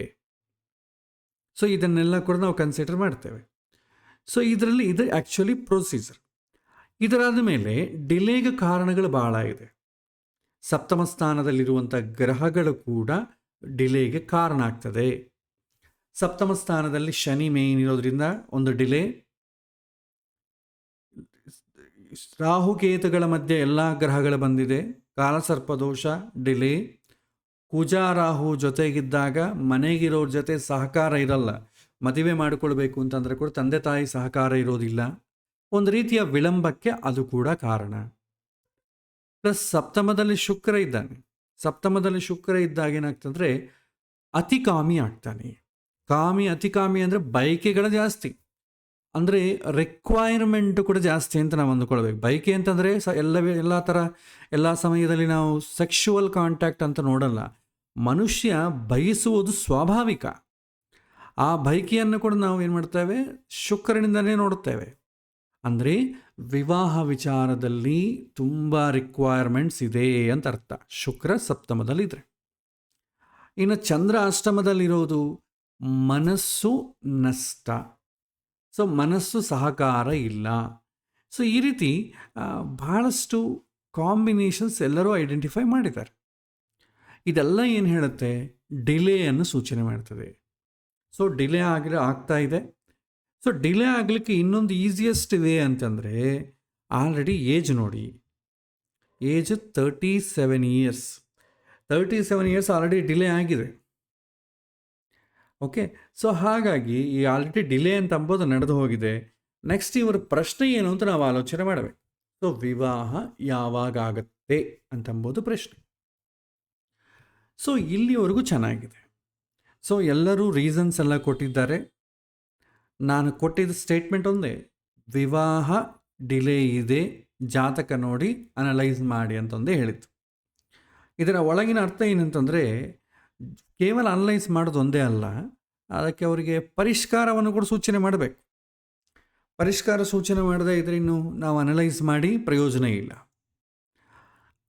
ಇದಕ್ಕೆ ಪರಿಹಾರಗಳು ಕೂಡ ಕೆಲವಿನ ಸ್ಟೂಡೆಂಟ್ಸು ಸೂಚನೆ ಮಾಡಿದ್ದಾರೆ. ಕಾಲಸರ್ಪದೋಷಕ್ಕೆ ಏನು ಮಾಡ್ತೇವೆ, ಕಾಳಹಸ್ತಿಗೆ ಹೋಗಿ ಬನ್ನಿ ಅಥವಾ ಕುಕ್ಕೆ ಸುಬ್ರಹ್ಮಣ್ಯಕ್ಕೆ ಹೋಗಿ ಬನ್ನಿ. ಸೊ ವಿವಾಹಕ್ಕೆ ಸಂಬಂಧಪಟ್ಟ ಬೇರೆ ಬೇರೆ ಡಿಲೇಗಳು ಆಗ್ತಾ ಇರೋದ್ರಿಂದ ಆಯಾ ದೇವತೆಗಳಿಗೆ ಆ ಥರ ಆರಾಧನೆಗಳು ಮಾಡೋದು ಎಲ್ಲವನ್ನೂ ಸೂಚನೆ ಮಾಡಿದ್ದಾರೆ. ಬಟ್ ಇನ್ಫ್ಯಾಕ್ಟ್ ಯಾವುದು ಎಲ್ಲ ಈ ರೆಮಿಡೀಸ್ ಸೂಚನೆ ಮಾಡಿದ್ದಾರೋ ಆಲ್ರೆಡಿ ಆ ವ್ಯಕ್ತಿ ಎಲ್ಲವನ್ನು ಮಾಡಿಬಿಟ್ಟಿದ್ದಾನೆ. ಈಗ ನೆಕ್ಸ್ಟ್ ಏನು ಮಾಡಬೇಕು? ಮಾಡದೇ ಇದ್ದರೆ, ಸಪೋಸ್ ನಾವೇನಾದರೂ ಮಾಡಿದರೆ ಹೇಳಿದ್ರೆ ಅವ್ರು ಮಾಡ್ತಾರೆ, ನಾನು ಆಲ್ರೆಡಿ ಮಾಡಿದ್ದೇನೆ ಅಂತ ಹೇಳ್ತಾರೆ. ನೆಕ್ಸ್ಟ್ ನೀವೇನು ಹೇಳಬೇಕು? ನೀವು ಇನ್ನೊಂದು ಹೊಸ ರೆಮಿಡಿಯನ್ನು ಹುಡುಕಬೇಕು. ಅಥವಾ ನೀನು ಆ ಥರ ಮಾಡಬಾರ್ದು, ಈ ಥರ ಮಾಡಬೇಕು ಅಂತ ಇನ್ನೊಂದು ಹೇಳಬೇಕು. ಯಾಕೆಂದರೆ ಬೇರೆ ಇನ್ನೇನಿಲ್ಲ ನಮ್ಮ ಹತ್ರ. ಇನ್ನು ಅವನಿಗೆ ಹೇಳಲಿಕ್ಕೆ ಒಂದು ರೆಮಿಡಿಯಲ್ಲಿ ಈ ಥರದ ರೆಮಿಡಿಗಳು ಬಿಟ್ಟರೆ ನಮ್ಮ ಹತ್ರ ಏನೂ ಇಲ್ಲ. ಸೊ ನೀವೆಷ್ಟು ಬೇರೆ ಬೇರೆ ಜಾತಕವನ್ನು ಮತ್ತು ಆ ವರ್ಗಚಕ್ರಗಳನ್ನು, ಷಡ್ಬಲವನ್ನು ಇನ್ನು ಡೀಪಾಗಿ ಬೇಕಾದ್ರೆ KP ಅಸ್ಟ್ರಾಲಜಿ, ಲಾಡು, ಸಬ್ ಲಾಡು, ಪ್ರತಿಯೊಂದು ಇನ್ನೂ ಮೈನ್ಯೂಟ್ ಭಾವಚಕ್ರಗಳು ಹಾಕ್ಕೊಳ್ಳಿ. ಯಾವ ನಕ್ಷತ್ರದ ಮೇಲಿದ್ದಾನೆ, ಎಷ್ಟು ಡಿಗ್ರಿಯಲ್ಲಿದ್ದಾನೆ, ಎಷ್ಟನ್ನು ಹಾಕಿಕೊಳ್ಳಿ. ಕೊನೆಗೆ ಬರೋ ಆನ್ಸರ್ ಏನು? ಡಿಲೇ ಅಂತ ಬರ್ತದೆ. ಹೋಗಲಿ, ಅಷ್ಟು ಮಾಡಿ ಎಕ್ಸಾಕ್ಟ್ಲಿ ಈ ಸಮಯದಲ್ಲಿ ಈ ತಿಂಗಳಲ್ಲಿ ಆಗುತ್ತೆ ಅಂತ ಹೇಳಲಿಕ್ಕಾಗ್ತದ? ಊಹಿಸಬಹುದಷ್ಟೇ. ಪರ್ಫೆಕ್ಟಾಗಿ ಎಷ್ಟು ಡೀಪಾಗಿ ಹೋದರೂ ಕೂಡ ಹೇಳಲಿಕ್ಕೆ ಬರೋದಿಲ್ಲ. Because of various reasons. So ಇಲ್ಲಿ ಏನಾಗ್ತದೆ, ಅಡ್ವಾನ್ಸ್ಡ್ ಆಗಿ ನಾವು ಏನು ಮಾಡಬೇಕು, ಇನ್ನಿಷ್ಟು ಡೀಪಾಗಿ ಹೋದರೂ ಕೂಡ ಆನ್ಸರ್ ಆಲ್ರೆಡಿ ಡಿಲೇ. ಈಗ ನಮಗೆ ಬೇಕಾದೇನಂತಂದರೆ ರೆಮಿಡಿಯನ್ನು ಕೊಡಬೇಕು, ಅಡ್ವಾನ್ಸ್ಡ್ ರೆಮಿಡಿಯನ್ನು ಕೊಡಬೇಕು, ಅದಕ್ಕೆ ಆಲೋಚನೆ ಮಾಡಬೇಕು. ಸೊ ಏನು ರೆಮಿಡಿ ಕೊಡ್ತೇವೆ ಅಂತಂಬೋದು ನಾವು ನೋಡಬೇಕು. ಇಲ್ಲಿ ಈ ವಿಚಾರವನ್ನು ಸ್ವಲ್ಪ ನಾನು ಹೋಲ್ಡಲ್ಲಿಡ್ತೇನೆ. ಸೊ ನೆಕ್ಸ್ಟ್ ನಾವು ನೋಡಿದರೆ ಸ್ವಲ್ಪ ಸೈಕಾಲಜಿ ವಿಭಾಗಕ್ಕೆ ಬರೋಣ. ಇದು ತುಂಬ ಮುಖ್ಯವಾದದ್ದು. ಎಲ್ಲ ವಿಚಾರಗಳು ಕೂಡ ಶಾಸ್ತ್ರದಿಂದಲೇ ಆಗತ್ತೆ ಅಂತ ಹೇಳಿಕ್ಕೆ ಬರೋದಿಲ್ಲ. ತಸ್ಮಾತ್ ಶಾಸ್ತ್ರಂ ಪ್ರಮಾಣಂತೆ ಅಂತ ಹೇಳಿದ್ದಾರೆ, ಶಾಸ್ತ್ರವೇ ಪ್ರಮಾಣ ಅಂತ ಹೇಳಿದ್ದಾರೆ. ಆದರೆ ಕೇವಲ ಶಾಸ್ತ್ರದಿಂದಲೇ ಆಗೋದಿಲ್ಲ, ಶಾಸ್ತ್ರದಿಂದಲೇ ಎಲ್ಲವನ್ನು ನಾವು ಕಂಡು ಹಿಡಿಯೋಕ್ಕಾಗೋದಿಲ್ಲ. ಸೊ ಇದಕ್ಕೆ ಶಾಸ್ತ್ರದ ಜೊತೆ ಸ್ವಲ್ಪ ಬುದ್ಧಿ ಕೂಡ ಕೆಲಸ ಬೇಕು, ವಿವೇಕ ಪ್ರಜ್ಞೆ ಇರಬೇಕು ಅಂತ ಹೇಳ್ತಾರೆ. ಓಕೆ, ಸೊ ಹಾಗಾಗಿ ಇಲ್ಲಿ ನಾವೇನು ಮಾಡಬೇಕಂದ್ರೆ ಶಾಸ್ತ್ರವೇ ಪ್ರಮಾಣ ಆದರೆ, ಇನ್ನು ನಾವು ಆಲೋಚನೆ ಮಾಡಿದೆ, ಯಾಕೆಂದ್ರೆ ನಾವು ಇವಾಗ ರೆಮಿಡೀಸ್ ಕೊಡೋದೆಲ್ಲ ಹೇಗಿರುತ್ತೆ ಅಂತಂದರೆ ದೊಡ್ಡದಾಗಿ ನಾವೇನು ಡೀಪಾಗಿ ಅನಲೈಸ್ ಮಾಡೋದು ಕೆಲಸ ಇಲ್ಲ. ಸೊ ಜ್ಯೋತಿಷ್ಯದಲ್ಲಿ ಕೂಡ ನಾವು ಡೀಪಾಗಿ ಏನು ಅನಲೈಸ್ ಮಾಡಿ ಏನು ಮಾಡಿಲ್ಲ, ಇರೋ ಕಾಂಬಿನೇಷನ್ಸನ್ನೇ ನಾವು ಕಂಪೇರ್ ಮಾಡಿ ಹೇಳ್ತಾ ಇದ್ದೇವೆ. ಇದರಲ್ಲಿ ಡೀಪ್ ಥಿಂಕಿಂಗ್ ಎಂಬುದೇನು ನಾವು ಮಾಡಿಲ್ಲ, ನಾವು ನಾರ್ಮಲ್ ಥಿಂಕಿಂಗೇ ಮಾಡಿದ್ದೇವೆ. ಇರೋ ಕಾಂಬಿನೇಷನ್ಸನ್ನು ಅವನ ವಿಷಯಕ್ಕೆ ಹೋಲಿಸಿ ಈ ಥರ ಆದರೆ ಈ ಥರ ಆಗುತ್ತೆ ಅಂತ ಹೇಳಿದ್ದೇವೆ. ಇದರಲ್ಲಿ ತುಂಬ ದೊಡ್ಡ ಬ್ರಹ್ಮವಿದ್ಯೆ ಅಂತೂ ಏನಿಲ್ಲ. ಇದು ಒಂದು ಸಾಮಾನ್ಯವಾದ ಕಂಪ್ಯೂಟರ್ ಕೂಡ ಮಾಡ್ತದೆ. ನೀವು ಬೇಕಾದ್ರೆ ಜಗನ್ನಾಥ ಹೋರದಲ್ಲಿ ಒಂದು ಚಾರ್ಟ್ ಪ್ರಿಂಟೌಟ್ ತೊಗೊಳ್ಳಿ, ಸಾಫ್ಟ್ ಕಾಪಿ ಪ್ರಿಂಟ್ ಮಾಡಿ, ಡಾಕ್ಯುಮೆಂಟ್ PDF ಮಾಡ್ಕೊಳ್ಳಿ, ChatGPT ಓಪನ್ ಮಾಡ್ಕೊಳ್ಳಿ, ಆ PDF ಅಪ್ಲೋಡ್ ಮಾಡಿ, ಅನಲೈಸ್ ದಿಸ್ ಹಾರೋಸ್ಕೋಪ್ ಅಂದರೆ ಅದು ಕೂಡ ಅನಲೈಸ್ ಮಾಡ್ತದೆ. ಅದಕ್ಕೇನು ಅದು ನಮಗಿಂತ ಇನ್ನೂ ಚೆನ್ನಾಗಿ ಅನಲೈಸ್ ಮಾಡ್ತದೆ. ಆದರೆ ಅದಕ್ಕೆ ಎಮೋಷನ್ಸ್ ಇರಲ್ಲ, ನಮ್ಮ ಪ್ರಶ್ನೆಗಳನ್ನ ಅರ್ಥ ಮಾಡಿಕೊಳ್ಳೋ ಸ್ಥಿತಿ ಇರಲ್ಲ, ವಿವೇಕ ಪ್ರಜ್ಞೆ ಇರಲ್ಲ, ರಿಯಲ್ ಟೈಮಲ್ಲಿ ಅರ್ಥ ಮಾಡ್ಕೊಳ್ಳಿಕ್ಕೆ ಬರೋದಿಲ್ಲ. ಸೊ ಹಾಗಾಗಿ ಏನು ಮಾಡಬೇಕಂದ್ರೆ ಇಲ್ಲಿ ಶಾಸ್ತ್ರ ವಿಚಾರಕ್ಕೆ ಬಂದರೆ, ಶಾಸ್ತ್ರವನ್ನು ಎರಡು ರೀತಿಯ ನೋಡ್ತೇವೆ. ಇಂದ್ರಿಯ ಗೋಚರವಾಗುವಂಥ ವಿಷಯ, ಯಾಕೆಂದರೆ ನಮಗೆ ಯಾವಾಗ ಶಾಸ್ತ್ರವನ್ನು ನಾವು ಫಾಲೋ ಆಗ್ತೇವೆ ಅಂತಂದಾಗ ಯಾವ ವಿಷಯ ನಮ್ಮ ಬುದ್ಧಿಗೆ ಸಿಗೋದಿಲ್ಲವೋ, ನಾವು ಥಿಂಕ್ ಮಾಡಲಿಕ್ಕೆ ಆಗೋದಿಲ್ವೋ, ಯಾವ ವಿಷಯ ನಮ್ಮ ಇಂದ್ರಿಯಗಳಿಂದ ಇನ್ಫಾರ್ಮೇಷನ್ ಗ್ಯಾದರ್ ಮಾಡಲಿಕ್ಕೆ ಆಗೋದಿಲ್ವೋ ಅಂಥ ವಿಚಾರವನ್ನು ಶಾಸ್ತ್ರದಿಂದಲೇ ತಿಳ್ಕೊಳ್ಬೇಕು ಅಂತಿದೆ. ಫಸ್ಟ್ ಪ್ರಯಾರಿಟಿ ಶಾಸ್ತ್ರವೇ. ಬುದ್ಧಿ ಏನು ಮಾಡಬೇಕು, ವಿವೇಕ ಪ್ರಜ್ಞೆ, ಶಾಸ್ತ್ರ ಹೇಳಿದಂಗೆ ವಿವೇಕ ಬುದ್ಧಿ ಕೆಲಸ ಮಾಡಬೇಕು, ಬುದ್ಧಿಗೆ ಸಹಾಯ ಮಾಡಬೇಕಷ್ಟೆ. ಈಗ ಸಪೋಸ್ ಆತ್ಮ, ಪರಮಾತ್ಮ, ಸ್ವರ್ಗ, ನರಕ, ಪುಣ್ಯ, ಪಾಪ ಈ ವಿಷಯಗಳನ್ನೆಲ್ಲ ತಗೊಳ್ಳಿ. ಇದರಲ್ಲಿ ಇಂದ್ರಿಯಗಳಿಂದ ಇನ್ಫಾರ್ಮೇಷನ್ ಗ್ಯಾದರ್ ಮಾಡಲಿಕ್ಕೆ ಏನೂ ಇಲ್ಲ. ಯಾಕೆಂತಂದರೆ ಅದಕ್ಕೆ ಯಾಕೆಂದರೆ ನಿಮಗೆ ಬುದ್ಧಿ ಕೆಲಸ ಮಾಡಬೇಕು ಅಂತಂದರೆ ರಾ ಮೆಟೀರಿಯಲ್ ಬೇಕು, ಅದಕ್ಕೆ ಬೇಕಾದ ಇನ್ಫಾರ್ಮೇಷನ್ ಇನ್ಪುಟ್ ಕೊಡಬೇಕು, ಡಾಟಾ ಕೊಡಬೇಕು. ಡಾಟಾ ಯಾರು ಕೊಡಬೇಕು, ಇಂದ್ರಿಯಗಳಿಂದ ತೊಗೊಂಬರ್ಬೇಕು, ಮನಸ್ಸಿಂದ ಇಂದ್ರಿಯಗಳಿಂದ ಸಹಕತೆ ತೊಗೊಂಡು ಬರಬೇಕು, ಆವಾಗೇ ಬುದ್ಧಿ ಕೆಲಸ ಮಾಡ್ತದೆ. ಇಂದ್ರಿಯಗಳಿಗೆ ಅದಕ್ಕೆ ಗೋಚರ ಆಗಬೇಕು, ಒಂದೇ ಕಣ್ಣಿಗೆ ಕಾಣಿಸ್ಬೇಕು, ಕಿವಿ ಕೇಳಿಸ್ಬೇಕು, ಅಥವಾ ಏನಾದರೂ ಫೀಲಿಂಗ್ ಟಚನ್ನು ಆಗಬೇಕು, ಅಥವಾ ಸ್ಮೆಲ್ ಬರಬೇಕು. ಈ ಥರ ಇದ್ರೇ ಇಂದ್ರಿಯಗಳು ತೊಗೊಂಡು ಬರ್ತದೆ, ಇಲ್ಲದ್ರೆ ಎಲ್ಲಿಂದ ತೊಗೊಂಡ್ಬರ್ಬೇಕು. ಈಗ ಸ್ವರ್ಗ, ನರಕ ಇದೆ, ಈ ಇಂದ್ರಿಯಗಳು ಟಚ್ ಮಾಡೋಂಥ ವಿಷಯ ಏನಿದೆ, ಇಲ್ಲವೇ ಇಲ್ಲ. ಅಸಲು ಆತ್ಮ ಅಂದಂಬುದು ಕೂಡ ಬರೋದಿಲ್ಲ, ಫೀಲ್ ಆಗಲಿಕ್ಕೆ ಆಗೋದಿಲ್ಲ. ಸೊ ಇಂತಹ ಕಡೆ ನಾವೇನು ಮಾಡ್ತೇವೆ, ಶಾಸ್ತ್ರಕ್ಕೆ ಫಸ್ಟ್ ಪ್ರಯಾರಿಟಿ ಕೊಡ್ತೇವೆ.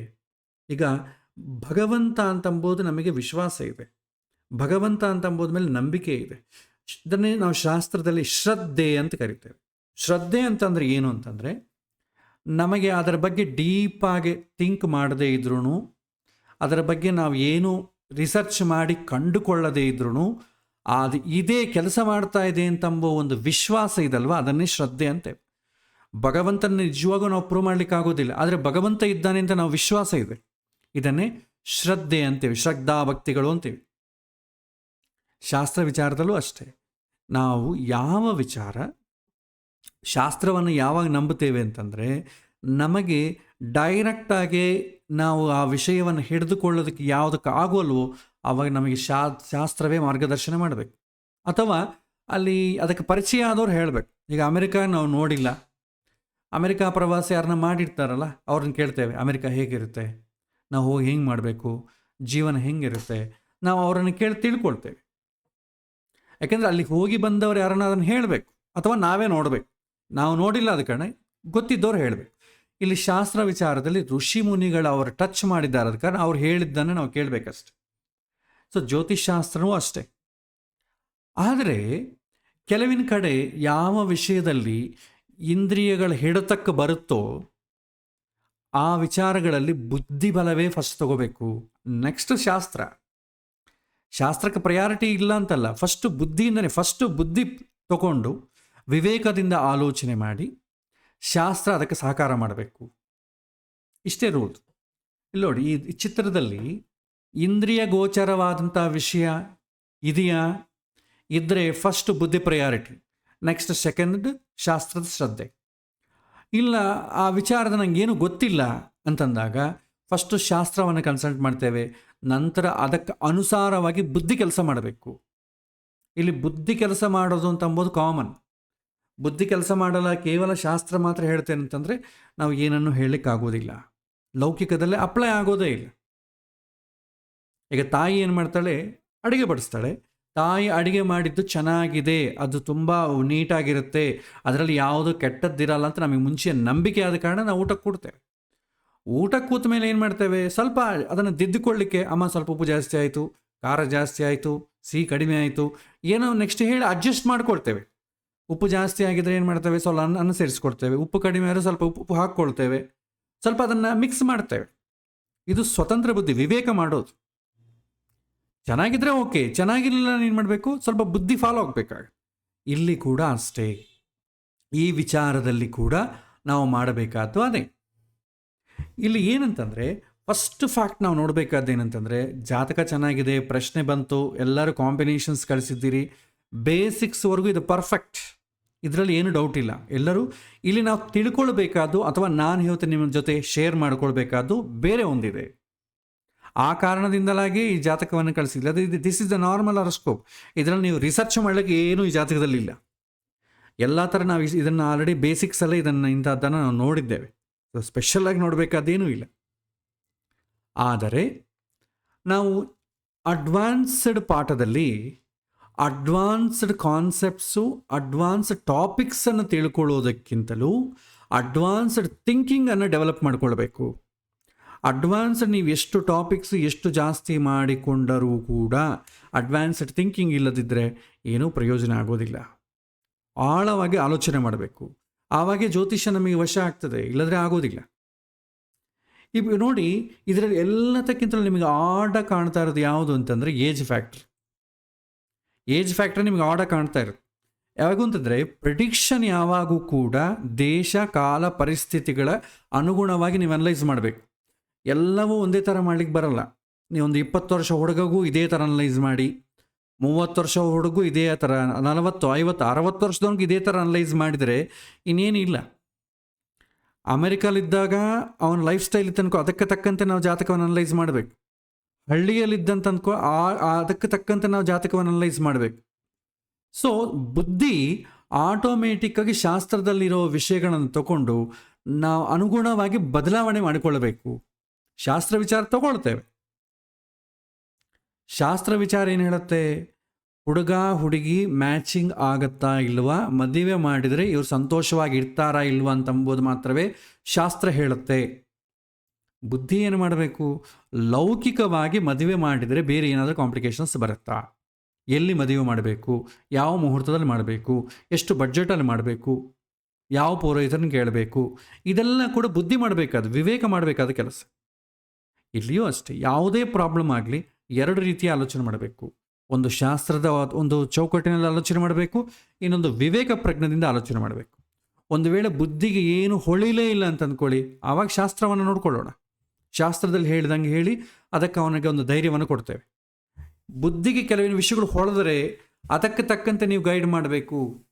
ಇಲ್ಲದಿದ್ದರೆ ಏನಾಗ್ತದೆ, ಕಾಮನ್ ಎಲ್ಲರೂ ಹೇಳ್ದಂಗೆ ನೀವು ಹೇಳ್ತೀರಾ. ಎಲ್ಲರೂ ಇಷ್ಟಕ್ಕೆ ಮುಂಚೆ ನಮಗಿಂತಲೂ ಇಷ್ಟಕ್ಕೆ ಮುಂಚೆ ಇವನು ಜಾಸ್ತಿ ಜನನ ಕನ್ಸಲ್ಟ್ ಮಾಡಿರ್ತಾನೆ. ಅವರು ಇದೇ ಹೇಳ್ತಾರೆ, ಕಾಲಸರ್ಪ ದೋಷ ಇದೆ, ಕಾಳಹಸ್ತಿಗೆ ಹೋಗಿ. ನಾ ಆಲ್ರೆಡಿ ಹೋಗಿ ಬಂದೀನಿ ರೀ, ಮತ್ತೇನು ಮಾಡಬೇಕು, ಇನ್ನೇನು ಹೇಳಬೇಕು? ಏನೋ ದೋಷಗಳು ಹುಡ್ಕೊಳ್ಬೇಕು ನಾವು, ಇನ್ವೆಂಟ್ ಮಾಡಿ ಇದಕ್ಕೆ ಮಾಡಿಲ್ಲ ನೀನು ಇದು ಮಾಡು ಅಂದರೆ ಏನು? Trial and error.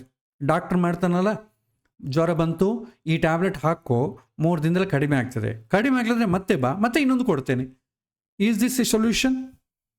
ಇದು ಸೊಲ್ಯೂಷನ್ ಅಲ್ವಲ್ಲ. ನಾವು ಮಾಡ್ತಾ ಇರೋದೇ ಕೆಲಸ ಈಗ ಅಲ್ಲ. ನಾವು ಮ್ಯಾಕ್ಸಿಮಮ್ ಅವನಿಗೆ ಸೊಲ್ಯೂಷನ್ ನೀಡೋದಕ್ಕೆ ಪ್ರಯತ್ನ ಮಾಡಬೇಕು. ಅದು ಯಾವ ಥರ ಆಲೋಚನೆ ಮಾಡಬೇಕು ಅಂತ ನನ್ನ ವ್ಯೂಸನ್ನು ನಿಮ್ಮ ಜೊತೆ ಶೇರ್ ಮಾಡಿಕೊಡ್ತೇನೆ. ಫಸ್ಟ್ ಏಜ್ ಫ್ಯಾಕ್ಟರ್ ನೋಡಿ, 37 ಇಯರ್ಸ್. ಇದು ನಾವು ವಿವೇಕ ಪ್ರಜ್ಞೆಯಿಂದ ಬುದ್ಧಿಯಿಂದ ಆಲೋಚನೆ ಮಾಡಬೇಕು. ಸೊ ಈ 37 ವರ್ಷ ಹುಡುಗನಿಗೆ ಫಸ್ಟು ಯಾಕೆ ಮದುವೆ ಆಗಿಲ್ಲ ಅಂತ ತಿಳ್ಕೊಳ್ಬೇಕು. ಇದು ಬುದ್ಧಿ ಮಾಡಬೇಕಾದಂಥ ಕೆಲಸ. ಇದು ಶಾಸ್ತ್ರಕ್ಕೆ ಸಂಬಂಧ ಇಲ್ಲ. ಆದರೆ ಇದನ್ನು ತಿಳ್ಕೊಳ್ಳೋದೇ ಇದ್ದರೆ ಶಾಸ್ತ್ರದಲ್ಲಿ ನೀವು ನೋಡುವ ಕ್ರಮವನ್ನು ಬದಲಾವಣೆ ಮಾಡಲಿಕ್ಕಾಗೋದಿಲ್ಲ. ಇನ್ಫಾರ್ಮೇಷನ್ ತಗೊಂಡ ತಕ್ಷಣ ನೀವು ಶಾಸ್ತ್ರವನ್ನು ನೋಡುವ ರೀತಿಯನ್ನು ಬದಲಾವಣೆ ಮಾಡಬೇಕು, ಇಲ್ಲದಿದ್ದರೆ ನಿಮಗೆ ಆನ್ಸರ್ ಬರೋದಿಲ್ಲ. ಸೊ ಈ ಹುಡುಗಗೆ 37 ವರ್ಷ ಆಗಿದೆ. ಈ ಹುಡುಗನ ಡ್ರಾಬ್ಯಾಕ್ ಸ್ವಲ್ಪ ಕೊಡ್ತೇನೆ. ಯಾಕೆಂತಂದರೆ ಅವರು ಜಾತಕ ಕೇಳಿದ ತಕ್ಷಣ ನಾನು ಯಾಕೆ ಇಷ್ಟು ವರ್ಷದ ಮದುವೆ ಮಾಡಿಕೊಂಡಿಲ್ಲ ಅಂತ ನೆಕ್ಸ್ಟ್ ಕ್ವಶನ್ ಕೇಳಿದೆ. ಜಾತಕವನ್ನು ನೋಡಲಿಕ್ಕೆ ಡೈರೆಕ್ಟಾಗಿ ನಾನು ಹೋಗಲಿಲ್ಲ. 37 ವರ್ಷ ಆಯ್ತಲ್ಲ, ಇನ್ನು ಯಾಕೆ ಅದನ್ನು ನೀನು ನೋಡಬೇಕು ಅಂತ ಹೇಳ್ತಾರೆ. ಯಾಕೆಂದರೆ ಅದು ಜಾತಕ ನೋಡಿದ ತಕ್ಷಣ ನಿಂಗೆ ಗೊತ್ತಾಗ್ತದಲ್ಲ. ಆ ಥರ ಮಹಾಜ್ಞಾನಿಗಳಿಗಾದರೆ ಗೊತ್ತಾಗ್ತದೆ. ನಾವು ಮಹಾಜ್ಞಾನಿಗಳು ಅಲ್ವಲ್ಲ. ನಾವು ಚಿಕ್ಕಂದಾಗಿಂದ ಅದೇ ಲೈನಲ್ಲಿ ಇಲ್ಲ. ನಾವು ಶಾಸ್ತ್ರ ಓದಿದ ತಕ್ಷಣ ಎಲ್ಲ ಹೊಳೆಯೋದಿಲ್ಲ. ಅದಕ್ಕೆ ತಕ್ಕಂತೆ ಅಭ್ಯಾಸ ಆಗಬೇಕು, ಯೋಗವೂ ಕೂಡ ಇರಬೇಕು. ನಾವು ಶಾಸ್ತ್ರದ ವಿಚಾರ ಗೊತ್ತಿದ್ದವರಷ್ಟೇ, ಸಾಧನೆಯಲ್ಲಿ ಸಿದ್ಧಿ ಪಡೆದವರಲ್ಲ. ಹಾಗಾಗಿ ಕೆಲವು ಇನ್ಫಾರ್ಮೇಷನ್ ನಾವು ತಗೊಳ್ಳೇಬೇಕಾಗ್ತದೆ. ಸೊ ಅವರು ಹೇಳಿರುವಂಥ ಉತ್ತರ ಏನಂತಂದರೆ, ಹುಡುಗ 35 ವರ್ಷದ ತನಕ ನನಗೆ ಮದುವೆಯೇ ಬೇಡ ಅಂತಂದ, ಹಾಗಾಗಿ ನಾವು ಸುಮ್ಮನೆ ಇದ್ಬಿಟ್ವಿ ಅಂತ ಹೇಳಿದ್ರು. ಈಗ 2 ವರ್ಷದಿಂದ ಪ್ರಯತ್ನ ಮಾಡ್ತಾ ಇದ್ದೀವಿ, ಸತತವಾಗಿ ಯಾವ ಸಂಬಂಧಗಳು ಬರ್ತಾ ಇಲ್ಲ. ಇದು ಸರಿ. 35 ವರ್ಷದ ತನಕ ಬೇಡ ಅಂತಂದ. ಸದ್ಯಕ್ಕೆ ಈಗ ಇಮಿಡಿಯೇಟ್ಲಿ ಯಾಕೆ ಬೇಕು ಮದುವೆ, ಯಾಕೆ ಬೇಕು ಅಂತ ಅನಿಸಿತು ಅಂತ ಪ್ರಶ್ನೆ. ಅವನೇನು ಬೇಕು ಅಂತ ಅನಿಸಿಲ್ರಿ, ಒಬ್ಬನೇ ಮಗ, ನಾವು ಇನ್ನು ಮುದುಕರಾಗ್ತಾ ಇದ್ದೇವೆ. ನಮಗೋಸ್ಕರ ಹುಡುಗ ಮದುವೆಗೆ ಒಪ್ಪಿಕೊಂಡಿದ್ದಾನೆ. ಅಮ್ಮ ಅಪ್ಪನ ನೋಡ್ಕೊಳ್ಳಿಕ್ಕಾದರೂ ಯಾರೋ ಒಬ್ಬರು ಸಿಕ್ಕಿದ್ರೆ ಒಳ್ಳೆಯದೇ ತಾನೇ.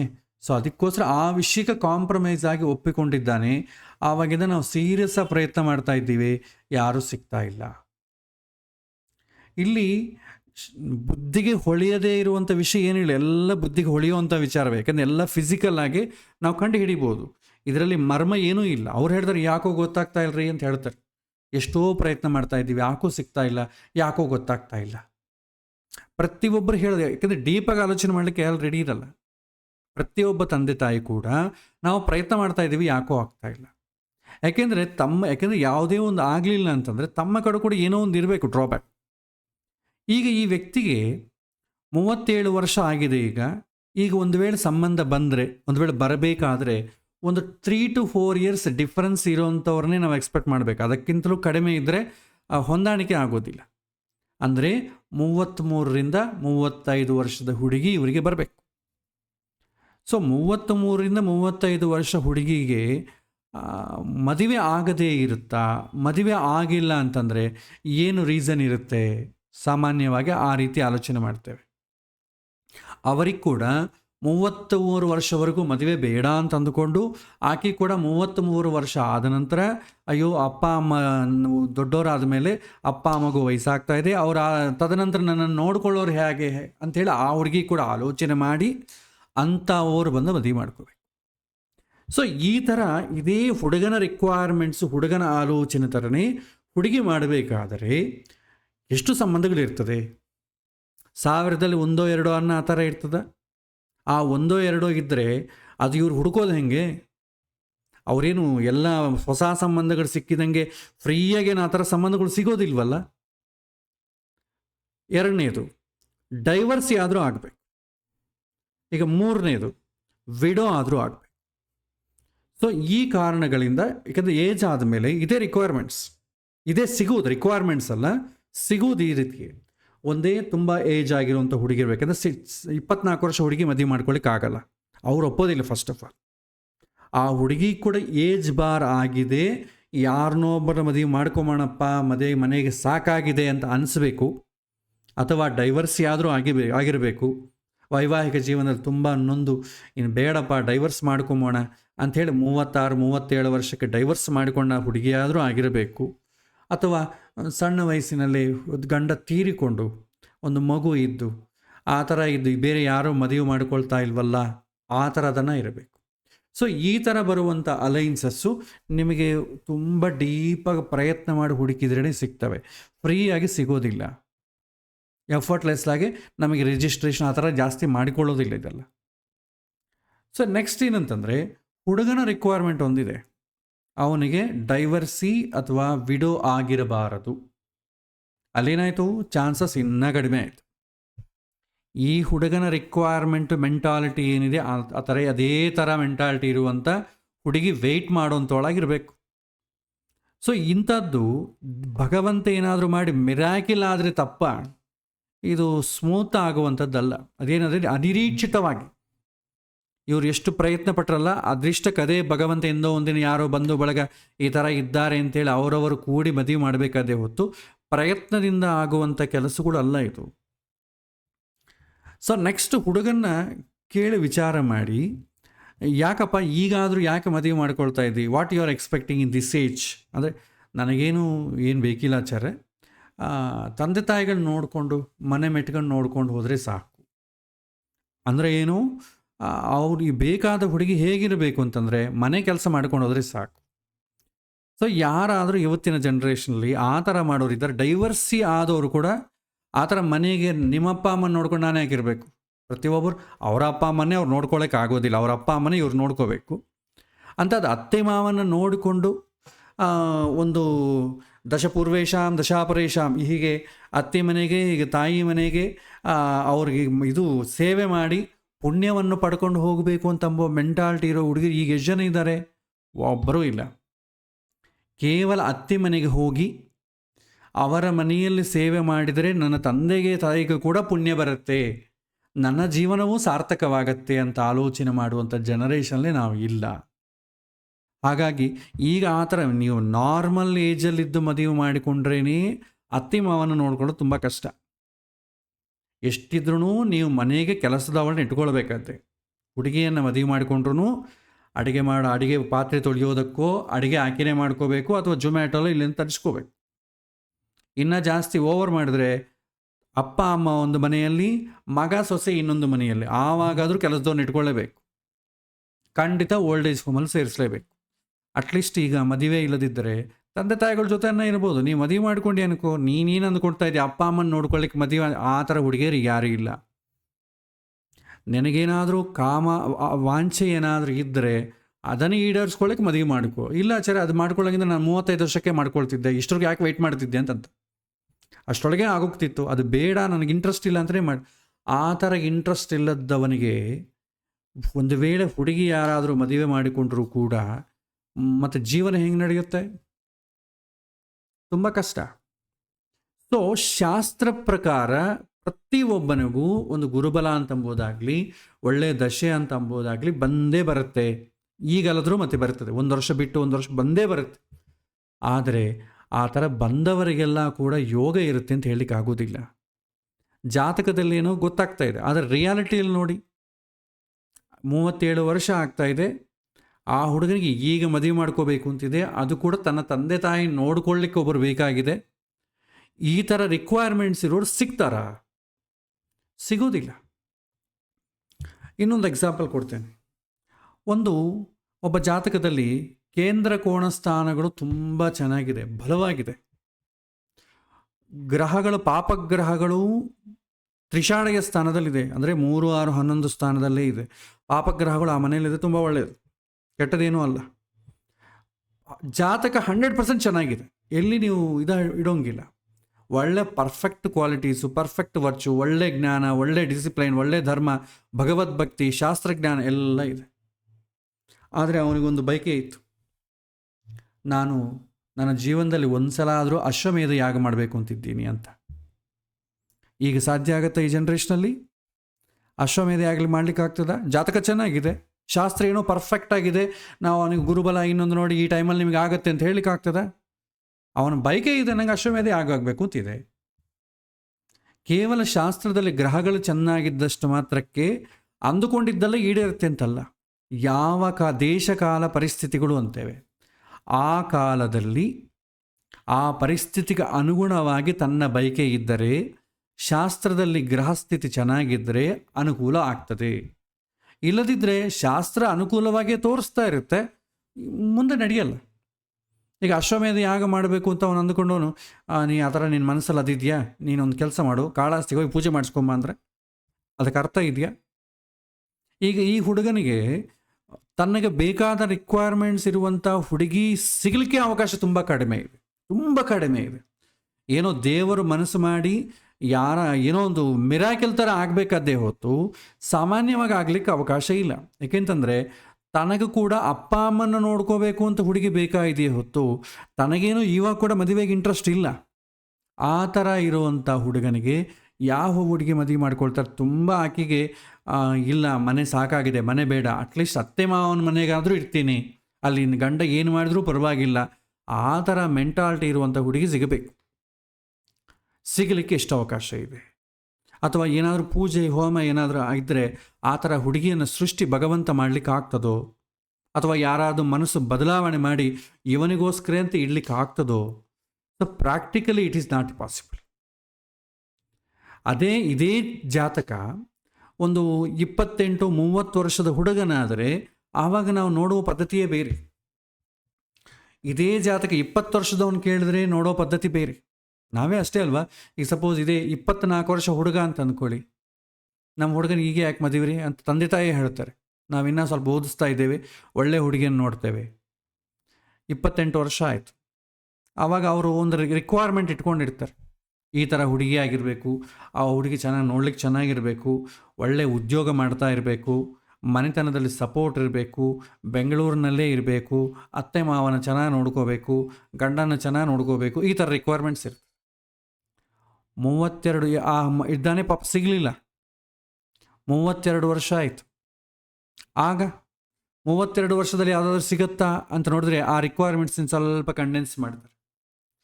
ಇಲ್ಲ, ಓದ್ಕೊಂಡ ಹುಡುಗಿ ಆದರೆ ಸಾಕ್ರಿ, ಪರವಾಗಿಲ್ಲ, ಎಲ್ಲಿದ್ರೂ ಪರವಾಗಿಲ್ಲ ಮಾಡ್ಕೋತೀವಿ ಅಂತಂತಾರೆ. ಇನ್ನು ಸ್ವಲ್ಪ ಜಾಸ್ತಿ ಆಯಿತು, ಆವಾಗೇನಂತಾರೆ, ಇನ್ನಾರಿಗೆ ಹುಡುಗಿ ಆಗಿದ್ರೆ ಸಾಕ್ರಿ, ಎಲ್ಲ ನಾವೇ ಖರ್ಚಿಟ್ಟು ಮದುವೆ ಮಾಡ್ಕೊಳ್ತೀವಿ ಅಂತಾರೆ. ಈ ಥರ ಬದಲಾಗ್ತಾ ಇರುತ್ತೆ. ಆಪರ್ಚುನಿಟೀಸು ಕಡಿಮೆ ಆಗ್ತಾ ಇರುತ್ತೆ. ಆಪರ್ಚುನಿಟೀಸ್ ಜಾಸ್ತಿ ಇದ್ದಾಗ ನಮ್ಮ ರಿಕ್ವೈರ್ಮೆಂಟ್ಸ್ ಜಾಸ್ತಿ ಇರುತ್ತೆ, ಕಡಿಮೆ ಇದ್ದಾಗ ಕಡಿಮೆ ಇರುತ್ತೆ. ಸೊ ಆ ರೀತಿ. ಸೊ ಇಲ್ಲಿ ನಾನು ನಿಮ್ಗೆ ಹೇಳೋದೇನಂತಂದರೆ, ಕೇವಲ ಜಾತಕದ ಕಾಂಬಿನೇಷನ್ಸ್ ಒಂದೇ ವರ್ಕೌಟ್ ಆಗಲ್ಲ ರಿಯಲ್ ಟೈಮ್ ಕೇಸಲ್ಲಿ. ಈಗ ಈ ಹುಡುಗನಿಗೆ ಏನಂತ ಗೈಡ್ ಮಾಡಬೇಕು? ಈಗ ಅವನ ಪ್ರಶ್ನೆ ಕೇಳಿದಾನೆ, ಮದುವೆ ಯಾವಾಗ ಆಗುತ್ತೆ, ಏನು ಕೊಡಬೇಕಾಗತ್ತೆ ಉತ್ತರ? ಮತ್ತೆ ನಾವು ಅದೇ ಉತ್ತರ ಕೊಡೋಣವಾ? ಕಾಲಸರ್ಪದೋಷ ಇದೆ, ಆದ ಕಾರಣ ರಾಹುಕೇತು ಪೂಜೆ ಮಾಡಿ. ಸೊ ಈಗ ಸದ್ಯಕ್ಕೆ ಈಗ ಗುರುಬಲ ಇಲ್ಲ, ನೆಕ್ಸ್ಟು ಮೇ ಆದಮೇಲೆ ಗುರುಬಲ ಬರುತ್ತೆ. ಸೊ ಹಾಗಾಗಿ ಗುರುಬಲ ಬಂದ ಮೇಲೆ ಮದುವೆ ಆಗುತ್ತೆ ಅಂತ ಹೇಳೋಣ. ಗುರುಬಲ ಯಾವಾಗ ಬರುತ್ತೆ? 38 ವರ್ಷಕ್ಕೆ ಬರ್ತದೆ, ಆವಾಗ ಬರುತ್ತೆ ಅಂತ ಹೇಳೋಣವಾ? ಅವನಿಗೆ ಒಳ್ಳೆಯ ಸಂಬಂಧ ಬರುತ್ತೀಯಾ ಅಂತ ಕೇಳ್ತಾನೆ. ಜಾತಕದ ಪ್ರಕಾರ ಸಪ್ತಮ ಸ್ಥಾನ ಚೆನ್ನಾಗೇ ಇದೆ, ಶುಕ್ರ ಸಪ್ತಮದಲ್ಲಿದ್ದಾನೆ, ಸಪ್ತಮಾಧಿಪತಿ ಏನು ಕೆಟ್ಟಿಲ್ಲ. ಸೊ ಒಳ್ಳೆ ಸಂಬಂಧ ಬರ್ತೀಯ ಅಂತ ಹೇಳೋಣವಾ? ಯಾಕಂದರೆ ಶಾಸ್ತ್ರ ಪ್ರಕಾರ ಅದೇ ಹೇಳಬೇಕು. ಆದರೆ ಈ ಕೇಸಲ್ಲಿ ಆಗೋದಿಲ್ಲ. ಅದಕ್ಕೆ ನಾನು ಏನು ಹೇಳ್ತೇನೆ, ಜಾತಕದ ಜೊತೆ ದೇಶ ಕಾಲ ಪರಿಸ್ಥಿತಿ, ಯಾವ ಪ್ಲೇಸಲ್ಲಿದ್ದಾನೆ, ಅವನಿಗೆ ಏಜ್ ಎಷ್ಟಾಗಿದೆ, ಸಿಚುವೇಶನ್. ಈಗೇನಂತಂದರೆ ಮದುವೆ ಅಂತಂದ್ರೇ ನಿಮಗೆ ಒಂದು ಥರ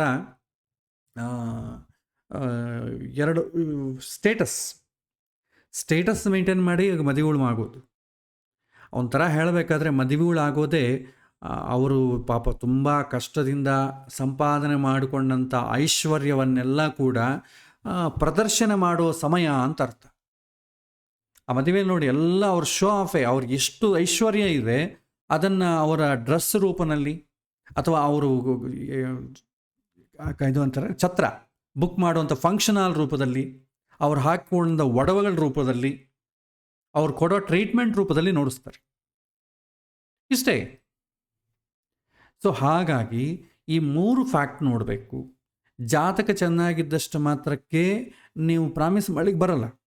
ಕೊನೆಗೆ ಅವ್ರ ಹತ್ರ ಕೂಡ ಇನ್ಪುಟ್ ತಗೊಂಡು ಶಾಸ್ತ್ರಕ್ಕೆ ಜೋಡಿಸಿ ಹೇಳಬೇಕಾಗತ್ತೆ. ಇಲ್ಲದಿದ್ದರೆ ನಾವೆಲ್ಲ ಜಾತಕದಲ್ಲಿ ಚೆನ್ನಾಗೇ ಇದೆ, ಬಟ್ ರಿಯಾಲಿಟಿಯಲ್ಲಿ ಮದುವೆ ಆಗಲ್ಲ. ಬಟ್ ಈ ಹುಡುಗನಿಗೆ ಈಗ ಉತ್ತರ ಕೊಡಬೇಕಾದ್ರೆ ಒಂದೇ ಕೊಡ್ತೇವೆ, ರಿಕ್ವೈರ್ಮೆಂಟ್ಸ್ ತುಂಬ ಕಡಿಮೆ ಇದೆ ಈ ಏಜಲ್ಲಿ ಒಂದು ವೇಳೆ ಮದುವೆ ಮಾಡಿಕೊಂಡ್ರೂ ಕೂಡ ಸಿಗಬೇಕು. ಫಸ್ಟ್ ಆಫ್ ಆಲ್ ಸಿಗಬೇಕು, ಸಿಗೋದಿಲ್ಲ. ಒಂದು ವೇಳೆ ಸಿಕ್ಕಿದ್ರೂ ಕೂಡ ನೀವು ಹೇಳುವಂಥ ಮೋಟೋ ಏನಿದೆ, ತಂದೆ ತಾಯಿಗಳು ನೋಡಿಕೊಂಡ್ರೆ ಸಾಕು ಅಂತ, ಆ ಥರ ಮೋಟಿವೇಟ್ ಯಾರೂ ಸಿಗೋದಿಲ್ಲ. ಒಂದು ವೇಳೆ ಆ ಥರ ಸಿಗಲಿದ್ರೂ ಬಲವಂತವಾಗಿ ಮದುವೆ ಮಾಡಿಕೊಂಡ್ರೆ ಹೆಚ್ಚು ದಿನ ಉಳಿಯೋದಿಲ್ಲ. ಈಗೇನೋ ನೆಮ್ಮದಿ ಇದ್ದೀರಿ, ಆ ನೆಮ್ಮದಿ ಕೂಡ ಕೆಡುತ್ತೆ. ಸೊ 35 ವರ್ಷದ ತನಕ ಯಾಕೆ ಮದುವೆ ಮಾಡ್ಕೊಂಡಿಲ್ಲ, ಅದೇ ಸ್ಟ್ಯಾಂಡಾಗಿ ಇದ್ಬಿಡಿ. ಇನ್ ಕೇಸ್ ಭಗವಂತ ಏನಾದರೂ ಬರೆದಿದ್ದು ಯಾರೋ ಅದೇ ಥರ ಯಾರಾದರೂ ಹೇಳ್ತಾರಲ್ಲ, ಅಯ್ಯೋ ನಿಮ್ಮ ಹುಡುಗಿ ಆ ಹುಡುಗಿ ನಮ್ಮ ಹುಡುಗಿ ಕೂಡ ಇದ್ದಾಳೆ, ಯಾರನ್ನ ವರ ನೋಡ್ರಿ, ಇಬ್ಬರು ಜೊತೆಗೆ ಮಾತಾಡಿಕೊಂಡು ನಮ್ಮ ಕಡೆ ಒಬ್ಬ ವರ ಇದ್ದಾನೆ, ನಮ್ಮ ಕಡೆ ವರ ಇದ್ದಾರೆ ಮಾತಾಡಿಕೊಂಡು ಅವಾಗ ಆ ಥರ ಬಂತ ಇಬ್ಬರು ಕಾಂಪ್ರಮೈಸ್ ಆಗಿ ಮಾಡಿಕೊಳ್ಳಿ. ಪ್ರಯತ್ನ ಮಾಡೋದ್ರಿಂದ ಉಪಯೋಗ ಇಲ್ಲ. ಎರಡನೇದು, ಅಪ್ಪ ಅಮ್ಮನಿಗೋಸ್ಕರವೇ ಮಾಡಿಕೊಳ್ಳೋದಾದರೆ ಆರಾಮ ಕೆಲಸದೊಳಗೆ ಇಟ್ಕೊಳ್ಳಿ. ಯಾಕೆಂದರೆ ಹುಡುಗಿ ಬಂದ ಮೇಲೆ ಕೂಡ ನೀವು ಮಾಡಬೇಕಾದ ಕೆಲಸ ಅದೇ.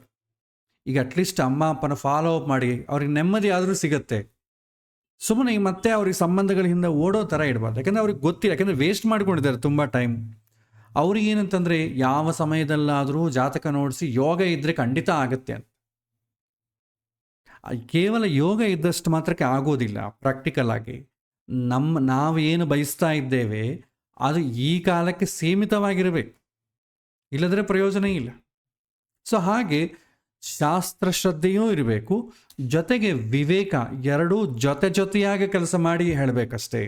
ಕೇವಲ ಶಾಸ್ತ್ರಕ್ಕೆ ಸಂಬಂಧ ಒಂದೇ ಇದೆ, ವಿವೇಕ ಪ್ರಜ್ಞೆ ಇಲ್ಲ, ಅದನ್ನು ಜೋಡಿಸಿಲ್ಲ ಅಂತಂದರೆ ನೀವು ಫಲ ಹೇಳಲಿಕ್ಕೆ ಬರೋದಿಲ್ಲ. ಟೆಕ್ನಿಕಲಿ ಶಾಸ್ತ್ರ ಪ್ರಕಾರ ಏನೋ ಒಂದು ವಿಷಯ ಅಂತೂ ಹೇಳಿಬಿಡ್ತೀರಿ, ಅವನಿಗೆ ಅದು ಉಪಯೋಗ ಆಗೋದಿಲ್ಲ. ಸೊ ಈ ರೀತಿ ಆಗ್ತದೆ. ಸೊ ಇದು ನಿಮಗೆ ಎಕ್ಸ್ಪ್ಲೈನ್ ಮಾಡೋದಕ್ಕೋಸ್ಕರವೇ ಈ ಎಕ್ಸಾಂಪಲ್ ಕೊಟ್ಟಿದ್ದೇನೆ. Age factor very important. ಯಾವ ಸಮಯದಲ್ಲಿ ಆ ಸಮಯದಲ್ಲಿ ಆಗದೇ ಇದ್ದರೆ ಇನ್ನು ಮತ್ತೆ ಮುಂದೆ ಆ ಥರ ಆಗೋದಿಲ್ಲ. 40 ವರ್ಷಕ್ಕೆ ಮದುವೆ ಮಾಡಿದ್ರೆ ಮತ್ತೆ ಮಕ್ಕಳು ಗಿಕ್ಕಳು ಅದೊಂದು ದೊಡ್ಡ ಪ್ರಾಬ್ಲಮ್ಯಾಟಿಕ್ ಅದು. ಅದಕ್ಕೆ 35 ವರ್ಷವರೆಗೂ ಯಾಕೆ ಮದುವೆ ಮಾಡಿಕೊಂಡಿಲ್ಲ ಅಂತಂಬ ಫೀಡ್ಬ್ಯಾಕ್ ಖಂಡಿತ ತಗೋಬೇಕು. ಅದಕ್ಕೆ ತಕ್ಕಂತೆ ನಾವು ಜಾತಕನ ಮುಂದೆ ಹೊರಿಸಬೇಕಾಗ್ತದೆ. ಯಾಕೆಂದರೆ ಅವ್ನ ರಿಕ್ವೈರ್ಮೆಂಟ್ಸ್ ಅಂತಂಬೋದು ಎಕ್ಸಾಕ್ಟ್ಲಿ ಏನಂತಂಬೋದು ತಿಳ್ಕೊಬೇಕು. ಆ ರಿಕ್ವೈರ್ಮೆಂಟ್ ಇರೋದು ಸಿಗ್ತದಾ?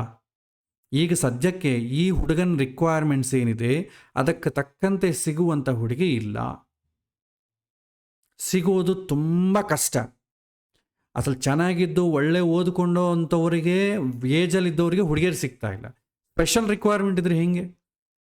ತುಂಬ ಕಷ್ಟ, ಹುಡುಕೋದಂತೂ ತುಂಬ ಕಷ್ಟ. ಏನೋ ದೇವರು ಅನುಗ್ರಹ ಮಾಡಿ ಏನಾದರೂ ಸಿಗತ್ತೆ, ಯಾರಿಗೋ ಒಬ್ಬರಿಗೆ ಸಿಗತ್ತೆ, 100 ಜನಕ್ಕೆ 1000 ಜನಕ್ಕೆ ಒಬ್ಬರಿಗೆ ಸಿಗತ್ತೆ, ಎಲ್ಲರಿಗೂ ಸಿಗತ್ತೆ ಅಂತ ಆ ಥರ ಹೇಳಲಿಕ್ಕಾಗಲ್ಲ.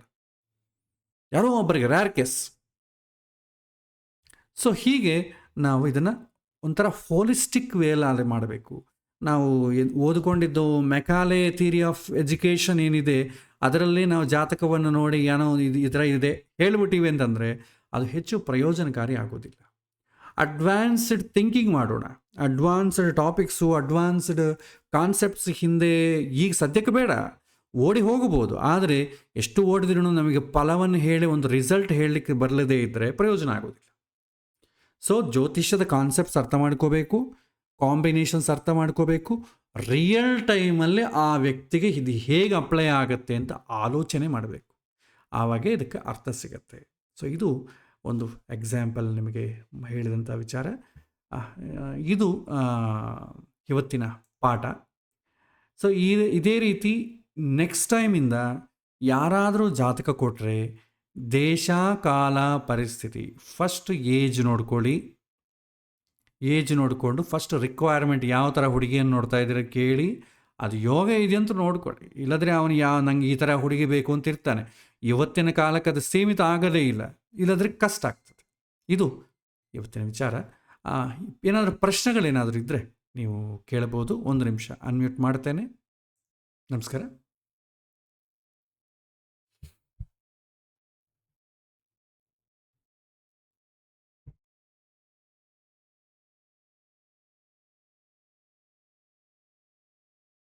ಹ್ಞೂ ಹ್ಮ್. ಈ 30 ಶುರು ಆಗಿದೆ ಅಂತ ಅಂಬೋದು ಜನರಲ್ ಕೇಸ್ ಅದು. ಆ 30 ಇಯರ್ಸಿಗೆ ಶುರು ಆದರೂ ಕೂಡ 30 ಇಯರ್ಸ್ಗೆ ಮದುವೆಗೆ ಸರ್ಚ್ ಮಾಡಿ ಹುಡುಗಿಯರು ಸಿಗದಿದ್ದವರು ಕೂಡ ಇದ್ದಾರಲ್ಲ, ಅದು ಕೂಡ ಇದಲ್ವಾ. ಹಿಂದೆ ಸಿಗ್ತಿತ್ತು ಹುಡುಗಿಯರು, ಈಗ ಸಿಗ್ತಾ ಇಲ್ಲ, ಅದು ಕೂಡ ಕನ್ಸಿಡರ್ ಮಾಡಬೇಕಲ್ಲ.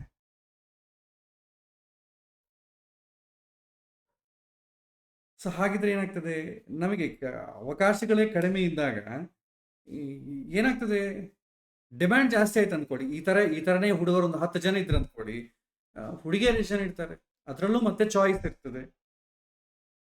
ಅದಕ್ಕೆ ಯಾವ ಏಜಿಗೆ ತಕ್ಕಂತೆ ಆ ಏಜಿಗೆ ಆಗೋಗಬೇಕು.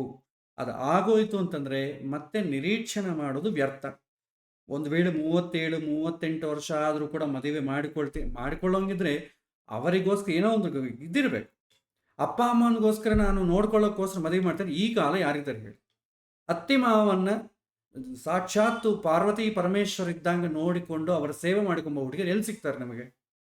30 ವರ್ಷ 50 ವರ್ಷ ಆದರೂ ಕೂಡ ಸಿಗಲ್ಲ. ಅದೇ ಕಷ್ಟ.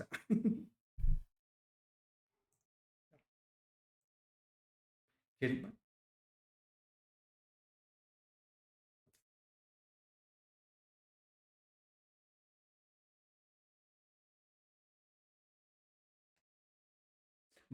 ಭಾವ ಕಾನ್ಸೆಪ್ಟಲ್ಲಿ ಹೋಗುತ್ತಮ್ಮ.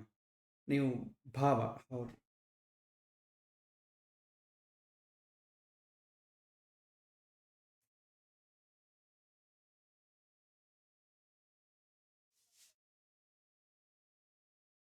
ಅದೇ ಭಾವಚಕ್ರವನ್ನು ಅನಲೈಸ್ ಮಾಡಿಕೊಂಡ್ರೆ ಫಲ ಅಂತ ಅಂಬೋದು ಡಿಫ್ರೆಂಟ್ ಆಗ್ತದೆ.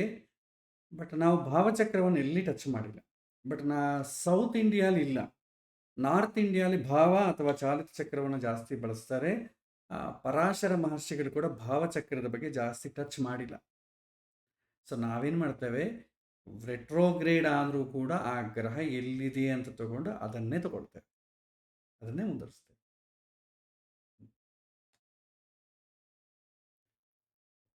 ಇಲ್ಲ, ಬೇಕಿಲ್ಲ. ಆಂಟಿ ಕ್ಲಾಕ್ ವೈಸ್ ನೀವು ಮಾಡ್ಕೊಳ್ಳಿ. ಓನ್ಲಿ ಶನಿ ಮತ್ತೆ ಕುಜ ಮಾತ್ರವೇ ಬದಲಾಗ್ತದೆ, ಬೇರೆ ಎಲ್ಲ ಒಂದೇ. ಆಂಟಿ ಕ್ಲಾಕ್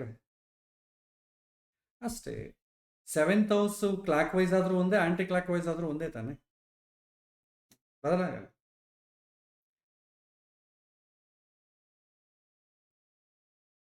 ಶನಿ ಕುಜಾಗ ಮಾತ್ರ ಬದಲಾಗ್ತದೆ, ಗುರುವಿಗೇನು ಬದಲಾಗಲ್ಲ. ಗುರುವಿಗೆ ಪಂಚಮ ದೃಷ್ಟಿ ನವಮ ಆಗ್ತದೆ, ನವಮ ದೃಷ್ಟಿ ಪಂಚಮ ಆಗ್ತದೆ ಅಷ್ಟೇ. ಹೌದು.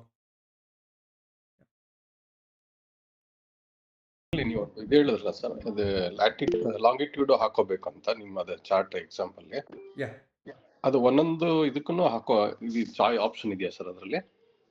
ಒಂದೊಂದಕ್ಕೂ ಏನು ಬೇಕಿಲ್ಲ, ಓನ್ಲಿ ದಶೆಗಳು ಕ್ಯಾಲ್ಕುಲೇಟ್ ಮಾಡ್ಲಿಕ್ಕೆ ಮಾತ್ರವೇ ಮೂನ್ ಲಾಂಗಿಟ್ಯೂಡ್ ಬೇಕು. ಅದೇ ಬರೀ ಚಂದ್ರನ್ಗೆ ಹಾಕಿದ್ರೆ ಸಾಕ ಅಥವಾ ಎಲ್ಲದಕ್ಕೂ? ಚಂದ್ರನ್ಗೆ ಹಾಕಿದ್ರೆ ಸಾಕು, ಇನ್ಯಾವುದಕ್ಕೂ ಬೇಡ. ಬೇಡ ಸರ್, ಬೇಡ. ಅದು ಓನ್ಲಿ ಫಾರ್ ದಶಾ ಕ್ಯಾಲ್ಕುಲೇಷನ್ಸ್ ಮಾತ್ರವೇ ಅದು ಬೇಕು. ಚೆನ್ನಾಗಿ ಮಾಡಿದ್ದೀರಾ ಸರ್, ತುಂಬಾ ಎಫರ್ಟ್ ಹಾಕಿದ್ದೀರಾ ಅನ್ಸುತ್ತೆ. Thank you. ಸೊ ಭಾಳಷ್ಟು ಜನ ಏನಂತಂದರೆ ಗ್ರಹಗಳನ್ನು ಈ ಗ್ರಹ ಇಲ್ಲಿದ್ರೆ ಏನಾಗುತ್ತೆ ಅಂತ ಭಾಳ ಜನ ಕೇಳ್ತಾ ಇರ್ತಾರೆ. ಅವರಿಗೋಸ್ಕರವೇ ಇದು ಮಾಡಿದ್ದು ಆ್ಯಕ್ಚುಲಿ. ಚಂದ್ರ ಶುಕ್ರನ ಜೊತೆ ಇನ್ನೊಂದು ಕಡೆ ಇದ್ರೆ ಏನಾಗುತ್ತೆ ಅಂತ ಇದರಲ್ಲಿ ಹಾಕಿ ನೋಡಿಬಿಟ್ರೆ ಆಯಿತು. ಯಾಕೆಂದರೆ ಊಹೆ ಹೇಳೋದಕ್ಕೆ ಅದಕ್ಕೆ ಜಾಸ್ತಿ ಡೆಫಿನೆಟ್ಲಾಗಿ ಒಂದು ಡೇಟು ಟೈಮು ಆ ಥರ ಏನು ಕೇಳಲ್ಲ ಅವರು. ಸೊ ಈ ಗ್ರಹ ಜೊತೆ ಇದ್ದು ಈ ದೃಷ್ಟಿ ನೋಡ್ತಾ ಇದ್ರೆ ಏನಾಗುತ್ತೆ ಅಂತಂದಾಗ ಇಲ್ಲಿ ನಾವು ಆ ಡೇಟಾ ಹಾಕೊಂಡ್ಬಿಟ್ವಿ ಅಂದ್ಕೊಳ್ಳಿ, ಈ ಲೈನಲ್ಲಿ ಕಂಪ್ಲೀಟ್ ಆ ಲೈನಲ್ಲಿ ಗೊತ್ತಾಗ್ಬಿಡ್ತದೆ ಯಾವ ಅಧಿಪತಿ ಎಲ್ಲಿದ್ದಾನೆ. ಯಾಕೆಂದರೆ ಭಾಳಷ್ಟು ಸಲ ಪಾಪ ಎಷ್ಟೋ ಜನ ಪ್ರಶ್ನೆ ಕೇಳ್ತಾರೆ, ನಾನು ಅವ್ರಿಗೆ ಉತ್ತರ ಕೊಡೋದೊಂದೇ. ಸೊ ಅವನ ಆಧಿಪತ್ಯ ಏನಾಗ್ತದೆ, ಯಾರು, ಅದರ ಮೇಲೆ ಆಧಾರ ಪಡ್ತದೆ. ಪಾಪ ಅವರಿಗೆ ಅದಕ್ಕೆ ಉತ್ತರ ಸಿಗೋದಿಲ್ಲ. ಸೊ ಅದಕ್ಕೆ ಅವರಿಗೋಸ್ಕರ ಈ ಸೌಲಭ್ಯಕ್ಕೋಸ್ಕರ ಇದನ್ನು ಮಾಡಿದ್ದೇನೆ sir. Even more than 3 or 4 planets ಒಂದು ಹೌಸ್ ಅಲ್ಲಿ ಇದ್ರೂ ಅದಕ್ಕೂ ಬರುತ್ತಲ್ಲ ಸರ್ ಅದು ಆನ್ಸರ್? ಅಷ್ಟೇ ಬರ್ತದೆ.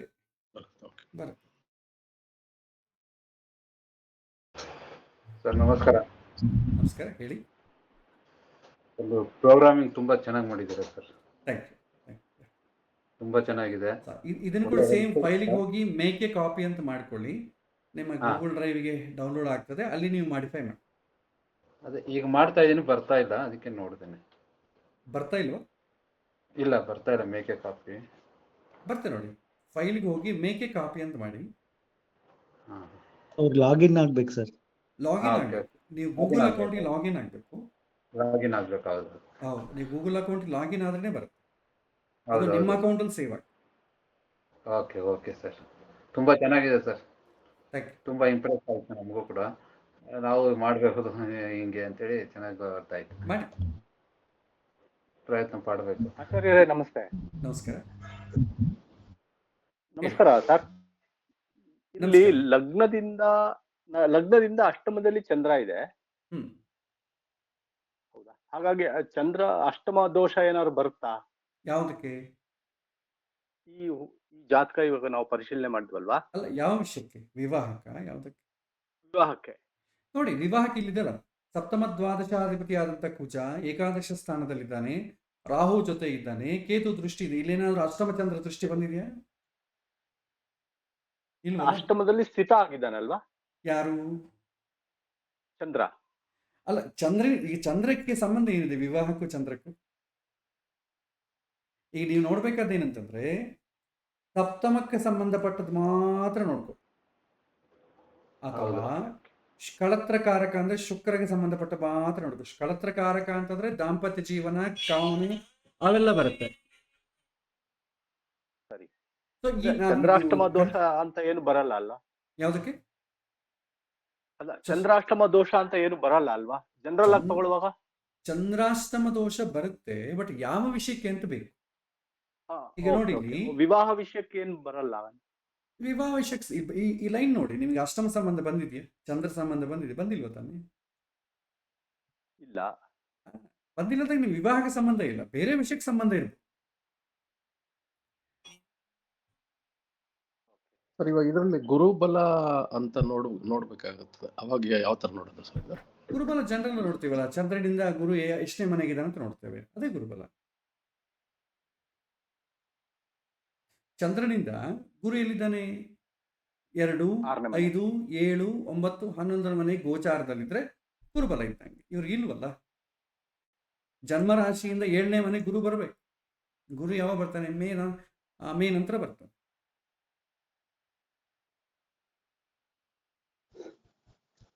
ಗುರುಗಳೇ ನಮಸ್ಕಾರ. ನಮಸ್ಕಾರ. ಹೇಳಿ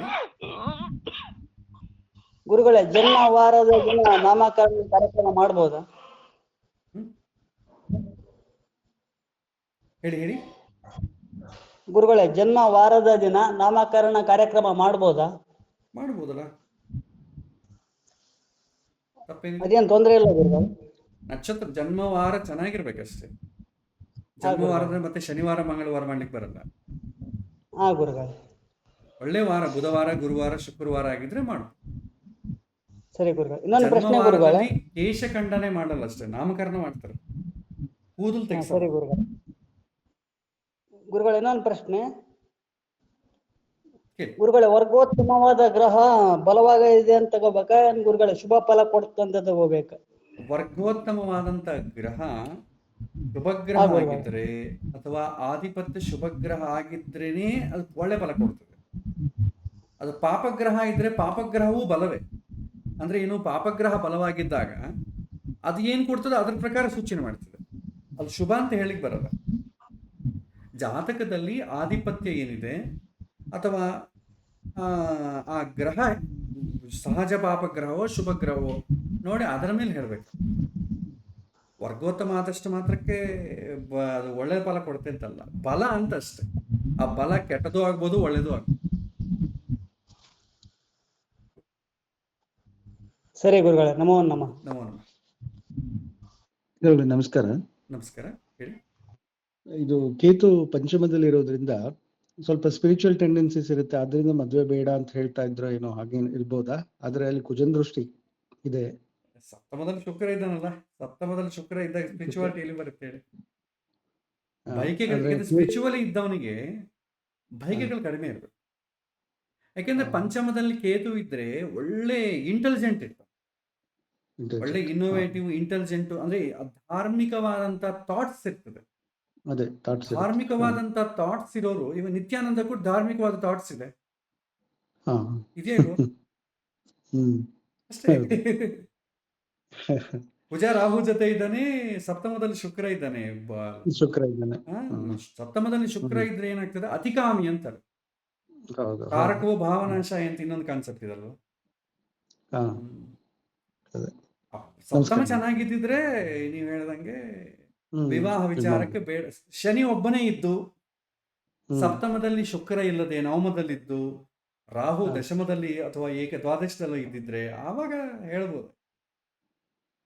ಈಗ ಹೇಳಕ್ಕಾಗಲ್ಲ. ಕುಜ ರಾಹು ಜೊತೆ ಕೂಡ ಇದ್ದಾನಲ್ಲ, ಪ್ರಾಪಂಚಿಕ ವಿಷಯಗಳನ್ನ ಬಿಟ್ರೆ ಬೇರೆ ಮೇಲೆ ಜಾಸ್ತಿ ಆಸಕ್ತಿ ತೋರಿಸಲ್ಲ. ಮೆಟೀರಿಯಲಿಸ್ಟಿಕ್ ಇದೆ. ಇನ್ಕೆ ಅದ ಮದುವೆ ಬೇಡ ಅಂತ ಅಂದ್ಕೊಂಡಿದ್ದು ನನ್ನ ಹತ್ರ ಹೇಳ್ತಿದ್ದಾರೆ ಅಷ್ಟೇ ಆಗ್ಲಿ, ನಿಜವಾಗೂ ಅವರು ಮದುವೆಗೋಸ್ಕರ ನಿರೀಕ್ಷಣೆ ಬಹಳ ಮಾಡಿರ್ತಾರೆ. ಅಂದ್ರೆ ತಮ್ಮ ರಿಕ್ವೈರ್ಮೆಂಟ್ಸ್ ಇರುವಂತ ಹುಡುಗಿ ಸಿಗಬೇಕು ಅಂತ ತುಂಬಾ ಪ್ರಯತ್ನ ಪಟ್ಟಿರ್ತಾರೆ. ಆ ಕಾರಣದಿಂದ ಡಿಲೇ ಆಗಿರ್ಬೋದು. ಶುಕ್ರ ಸಪ್ತಮ.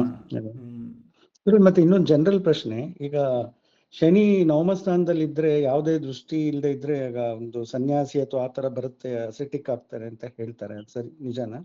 ಈ ಕಾಲದಲ್ಲಿ ಸನ್ಯಾಸ ಯೋಗ ಅಂಬೋದು ಇಲ್ವೇ ಇಲ್ಲ. ಅಲ್ಲ ಇದ್ರಲ್ಲಿ ಇಲ್ಲ, ಬಟ್ ಜನರಲ್ ಆಗಿ ಈಗ ನವಮ ಭಾವದಲ್ಲಿ ಇದ್ರೆ ಶನಿ ಗ್ರಹ ಇಲ್ಲ ಇಲ್ಲ, ಶನಿ ನವಮ ಭಾವ ಇದ್ರೆ ಇಲ್ಲ. ಶನಿ ನವಮ ಭಾವದಲ್ಲಿದ್ರೆ ಏನಾಗ್ತದೆ ಅಂತಂದ್ರೆ ಫಸ್ಟ್ ಜಾಸ್ತಿ ಆಲೋಚನೆ ಮಾಡಕ್ ಹೋಗಲ್ಲ, ಆಲೋಚನೆ ಮಾಡ್ಲಿಕ್ಕೆ ಹೋಗಲ್ಲ. ಸೊ ನವಮ ಸ್ಥಾನಕ್ಕೆ ಗುರು ಸಂಬಂಧ ಬರ್ಬೇಕು, ಗುರು ಆಗ್ಲಿ ಬುಧ ಶುಕ್ರ ಸಂಬಂಧ ಬಂದ್ರೆ ಆವಾಗ ಅನುಕೂಲ ಆಗತ್ತೆ. ನಮಸ್ಕಾರ ಗುರುಗಳೇ. Thank you. ಸನ್ಯಾಸಿ ಆಗಬೇಕು ಅಂತಂದ್ರೆ ತುಂಬಾ ಕಷ್ಟಗಳನ್ನ ಫೇಸ್ ಮಾಡಬೇಕು. ಆ ತರ ಕಷ್ಟಗಳನ್ನ ಫೇಸ್ ಮಾಡೋ ಜಾತಕಕ್ಕೆ ಸನ್ಯಾಸಿ ಯೋಗ ಅಂತ ಹೆಸರು. ಹಿಂದಿನ ಕಾಲ ಸನ್ಯಾಸಿ ಅಂದ್ರೆ ಅದರಷ್ಟು ಕಷ್ಟ ಇನ್ನೊಂದಿಲ್ಲ. ಈಗ ಸನ್ಯಾಸಿ ಪಡುವಷ್ಟು ಸುಖ ನಮಗೂ ಇಲ್ಲ. ಸೊ ಹಾಗಾಗಿ ಈಗಿನ ಕಾಲ ಸನ್ಯಾಸಿ ಯೋಗ ಹೇಳಿಲ್ಲ.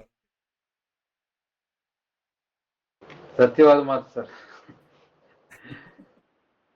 ಈಗ ನಮ್ಮ ಹುಡುಗರು ಕೂಡ ಫ್ಯೂಚರ್ ಚೂಸ್ ಮಾಡ್ಕೋಬೇಕಾದ್ರೆ ಒಳ್ಳೆ ಸನ್ಯಾಸಿ ಆದ್ರೆ ಅದಕ್ಕಿಂತ ಯಾವ ಕಂಪನಿ ಸಿಇಒ ಕೆಲ್ಸಕ್ಕೆ ಬರೋದು.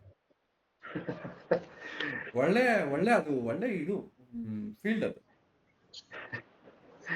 ಗೌರವ ಗೌರವ ಗೌರವ ನಮಸ್ಕಾರ, ನೀವು ಈಕ್ವಲೆಂಟ್ ಟು ಗಾಡ್ ಅಷ್ಟೇ. ಸರ್ ನಾಗ ಸಾಧುಗಳೆಲ್ಲ ಇದಾರಲ್ಲ ಸರ್, ಅವ್ರು ಕಷ್ಟ ಪಡ್ತಾ ಇದಾರಲ್ಲ ಸರ್, ಅದು ಒಂಥರ ಇದಲ್ವಾ ಸರ್? ನಮಗ್ ಯಾವ ವಿಷಯ ಕಷ್ಟ ಪಡ್ತಾರಂತ ಬೇಕಮ್ಮ. ಇಲ್ಲಿ ಕಷ್ಟ ಅಂತಂದ್ರೆ ಜ್ಞಾನಕ್ಕೆ ಕಷ್ಟ ಪಡೋದನ್ನ ಮಾತ್ರ ತಗೊಳ್ತೀವಿ. ಈಗ ಕಷ್ಟಪಡೋದು ಪಾಪ ಈ ಹಸುಗಳು ಎತ್ತುಗಳು ಅದು ತುಂಬಾ ಕಷ್ಟಪಡ್ತಾವಪ್ಪ ಅಲ್ವಾ. ಆ ತರ ಕಷ್ಟಗಳು ಏನ್ ಪಡಲ್ಲ, ಅದೆಲ್ಲ ನಾವು ಹೇಳಿಕ್ ಬರಲ್ಲ. ಜ್ಞಾನಕ್ಕೋಸ್ಕರ ಯಾರು ಕಷ್ಟಪಡ್ತಾನೆ ಅವನೇ ಬ್ರಾಹ್ಮಣ. ಬ್ರಾಹ್ಮಣ ತನ್ನ ಜೀವನದಲ್ಲಿ ಸುಖವನ್ನ ನಿರೀಕ್ಷಣೆ ಮಾಡಲಿಕ್ಕೆ ಬರೋದಿಲ್ಲ, ಸುಖವನ್ನು ಬಯಸೋದೇ ಇಲ್ಲ. ಆ ರೀತಿ ಜೀವನ ಇರ್ತದೆ. ಅದಕ್ಕೆ ನಾವು ಲಾಸ್ಟ್ ಭಗವದ್ಗೀತೆ ಕ್ಲಾಸಲ್ಲಿ ಕೂಡ ಹೇಳಿದ್ವಿ, ಬ್ರಾಹ್ಮಣ ವರ್ಣ ಅಂತಂಬೋನು ನಿಮಗೆ 7-8 ಗುಣ ಇದೆ, ಅದು ಇರಬೇಕು. ಅದಿದ್ರೆ ನಿಮ್ಮ ಜೀವನದಲ್ಲಿ ಸುಖ ಅನ್ನೋದೇ ಇರಲ್ಲ. ಬಟ್ ಅದರಲ್ಲಿ ಸುಖ ಪಡ್ತಾರೆ. ನಮ್ಮ ತರ ಸುಖ ಇರಲ್ಲ ಅಷ್ಟೇ. ನಾವು ಲೌಕಿಕವಾಗಿ ಏನ್ ಸುಖ ಪಡ್ತೇವೆ ಅದ್ರ ಬೆನ್ನು ಹತ್ತೋದಿಲ್ಲ. ಭಗವಂತ ಏನ್ ಕೊಟ್ಟಿದ್ದಾನೆ ಅದರ ಕೂಡ ಆನಂದ ಅವ್ರು ತುಂಬಾ ಆನಂದವಾಗಿರ್ತಾರೆ. ಅದನ್ನ ನಮ್ಮ ಜೊತೆ ಕಂಪೇರ್ ಮಾಡ್ಕೊಂಡ್ರೆ ಕಷ್ಟಪಡ್ತಾರೆ, ದೈಹಿಕವಾಗಿ ತುಂಬಾ ಕಷ್ಟಪಡ್ತಾರೆ. Sir one more question sir, ಜ್ಯೋತಿಷದಲ್ಲ, ಈಗ ಕುಂಭಮೇಳ ಅನ್ಕೊಂಡು ಎಲ್ಲಾರು ಪ್ರಯಾಗ್ರಾಜ್ ಹೋಗ್ತಾ ಇದಾರಲ್ಲ ಸರ್, ಹೌದು, ಎಷ್ಟು ಮಟ್ಟಿಗೆ ಸತ್ಯ ಸರ್? ಈಗ ತೀರಾ ಅನ್ಯಾಯ ಮಾಡಿರ್ತಾರೆ. ಈಗ ನಾವೇ ನೋಡಿರ್ತೀವಿ, ಎಷ್ಟೋ ಮನುಷ್ಯರು ಕೆಲವರೆಲ್ಲ ತುಂಬಾ ಅನ್ಯಾಯ ಮಾಡ್ತಾ ಇರ್ತಾರೆ ನಮ್ ಕಣ್ಮುಂದನೆ. ಹೋಗ್ಬಿಟ್ಟು ಅಲ್ಲಿ ಗಂಗಾ ತ್ರಿವೇಣಿ ಸಂಗಮದಲ್ಲಿ ಒಂದು ಮುಳುಗಿ ಬಂದ್ಬಿಟ್ರೆ ಅವ್ರು ನಿಜವಾಗ್ಲೂ ಪಾಪ ಪರಿಹಾರ ಆಗುತ್ತ ಸರ್? ಹೇಳಿ ಸರ್ ನೀವು. ಅಲ್ಲ ಅವ್ರು ಪಾಪ ಪರಿಹಾರ ಆಗತ್ತೆ ಅಂತ ಅವ್ರು ಅಂದ್ಕೊಳ್ತಾರೆ ಅಷ್ಟೇ ಅಲ್ಲ, ನಿಜ ಅಂದ್ಕೊಳ್ತಾರಲ್ಲ. ಈಗ ಪಾಪ ಪರಿಹಾರ ಆಗತ್ತೆ ಅಂತ ಅವ್ರು ಅಂದ್ಕೊಳ್ಬಹುದು ಅಷ್ಟೇ. ಅದು ಖಂಡಿತವಾಗ್ಲೂ ಆಗಲ್ಲ ಅಲ್ವಾ ಸರ್? ಹೇಳಿ ಸರ್. ಅದು ಭಗವಂತನೇ ಹೇಳ್ಬೇಕಮ್ಮ, ನಮ್ಗೆ ಹೇಳಕ್ ಆಗಲ್ವಲ್ಲ. ನನ್ನ ಉದ್ದೇಶ ಏನಂತಂದ್ರೆ ಅದರ ಜೊತೆ ಸ್ವಲ್ಪ ಪುಣ್ಯ ಬರ್ಬೇಕು ಅಂದ್ರೆ ಪ್ರಾಮಾಣಿಕತೆ ಕೂಡ ಇದೆ. ಎಸ್ ಸರ್, ಅದನ್ನೇ ನಾನು ಹೇಳ್ತಾರೆ ಸರ್. ಅಂದ್ರೆ ನೀವು ಒಂದು ಸ್ವಲ್ಪ ಹಿಂದೆ ಆಲೋಚನೆ ಮಾಡಿ, ಈ ಕುಂಭಮೇಳ ಇದೆಲ್ಲ ಕೂಡ ಒಂದು ಹಾ. 40-50 ವರ್ಷದ ಮುಂದೆ ಹಿಂದೆ ಯಾರು ಹೋಗ್ತಿದ್ದಿಲ್ಲ. ಹೌದು ಸರ್. ವೈ ನಾವು?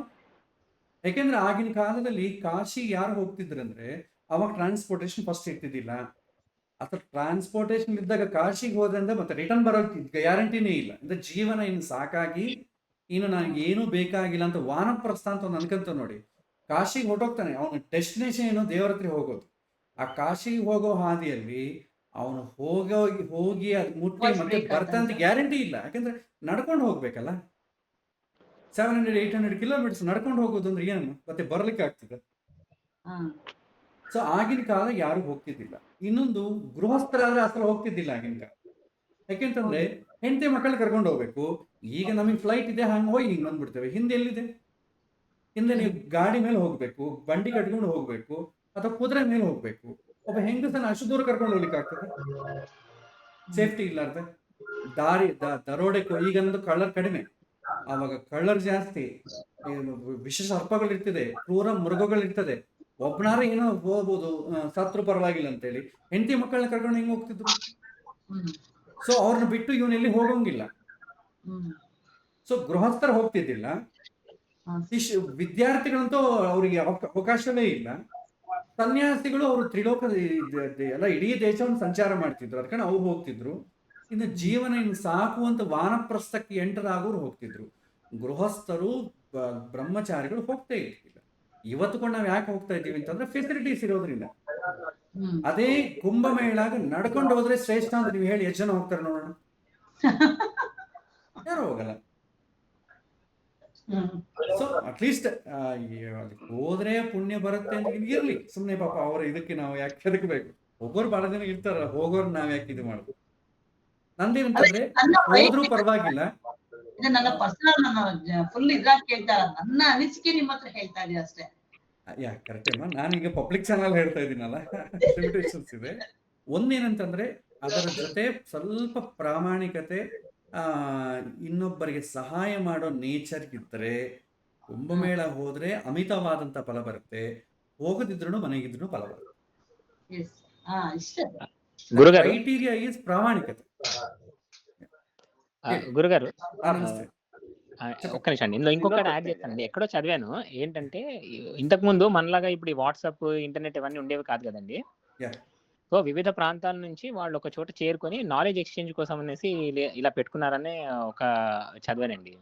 సన్యాసమే. అదే కాకుండా సెకండ్ థింగ్ ఏంటంటే, ఈ కుంభమేళాలు వెళ్ళేటప్పుడు చాలా మంది ఒకటి మిస్ అవుతున్నారు. ఏంటంటే ప్రతి ఒక్కళ్ళు టాయిలెట్ వెళ్తారు కదండి. కోట్ల మంది వెళ్తున్నారంటే ఒక 100 ml టాయిలెట్ పోయినా కూడా దానికి ఎంత వస్తుంది, అదే వాళ్ళు అక్కడ తాగి అవి వాళ్ళు వాడుతున్నారు. అది వాళ్ళు మిస్ అవుతున్నారు. అది మరి అందరికి ఇబ్బంది అవుతుందేమో అన్ని మాట్లాడితే. పాపం పాపం అంటే ఇప్పుడు కఠినంగానే ఉంటది కదండి, అది తెలుసుకోవాలి.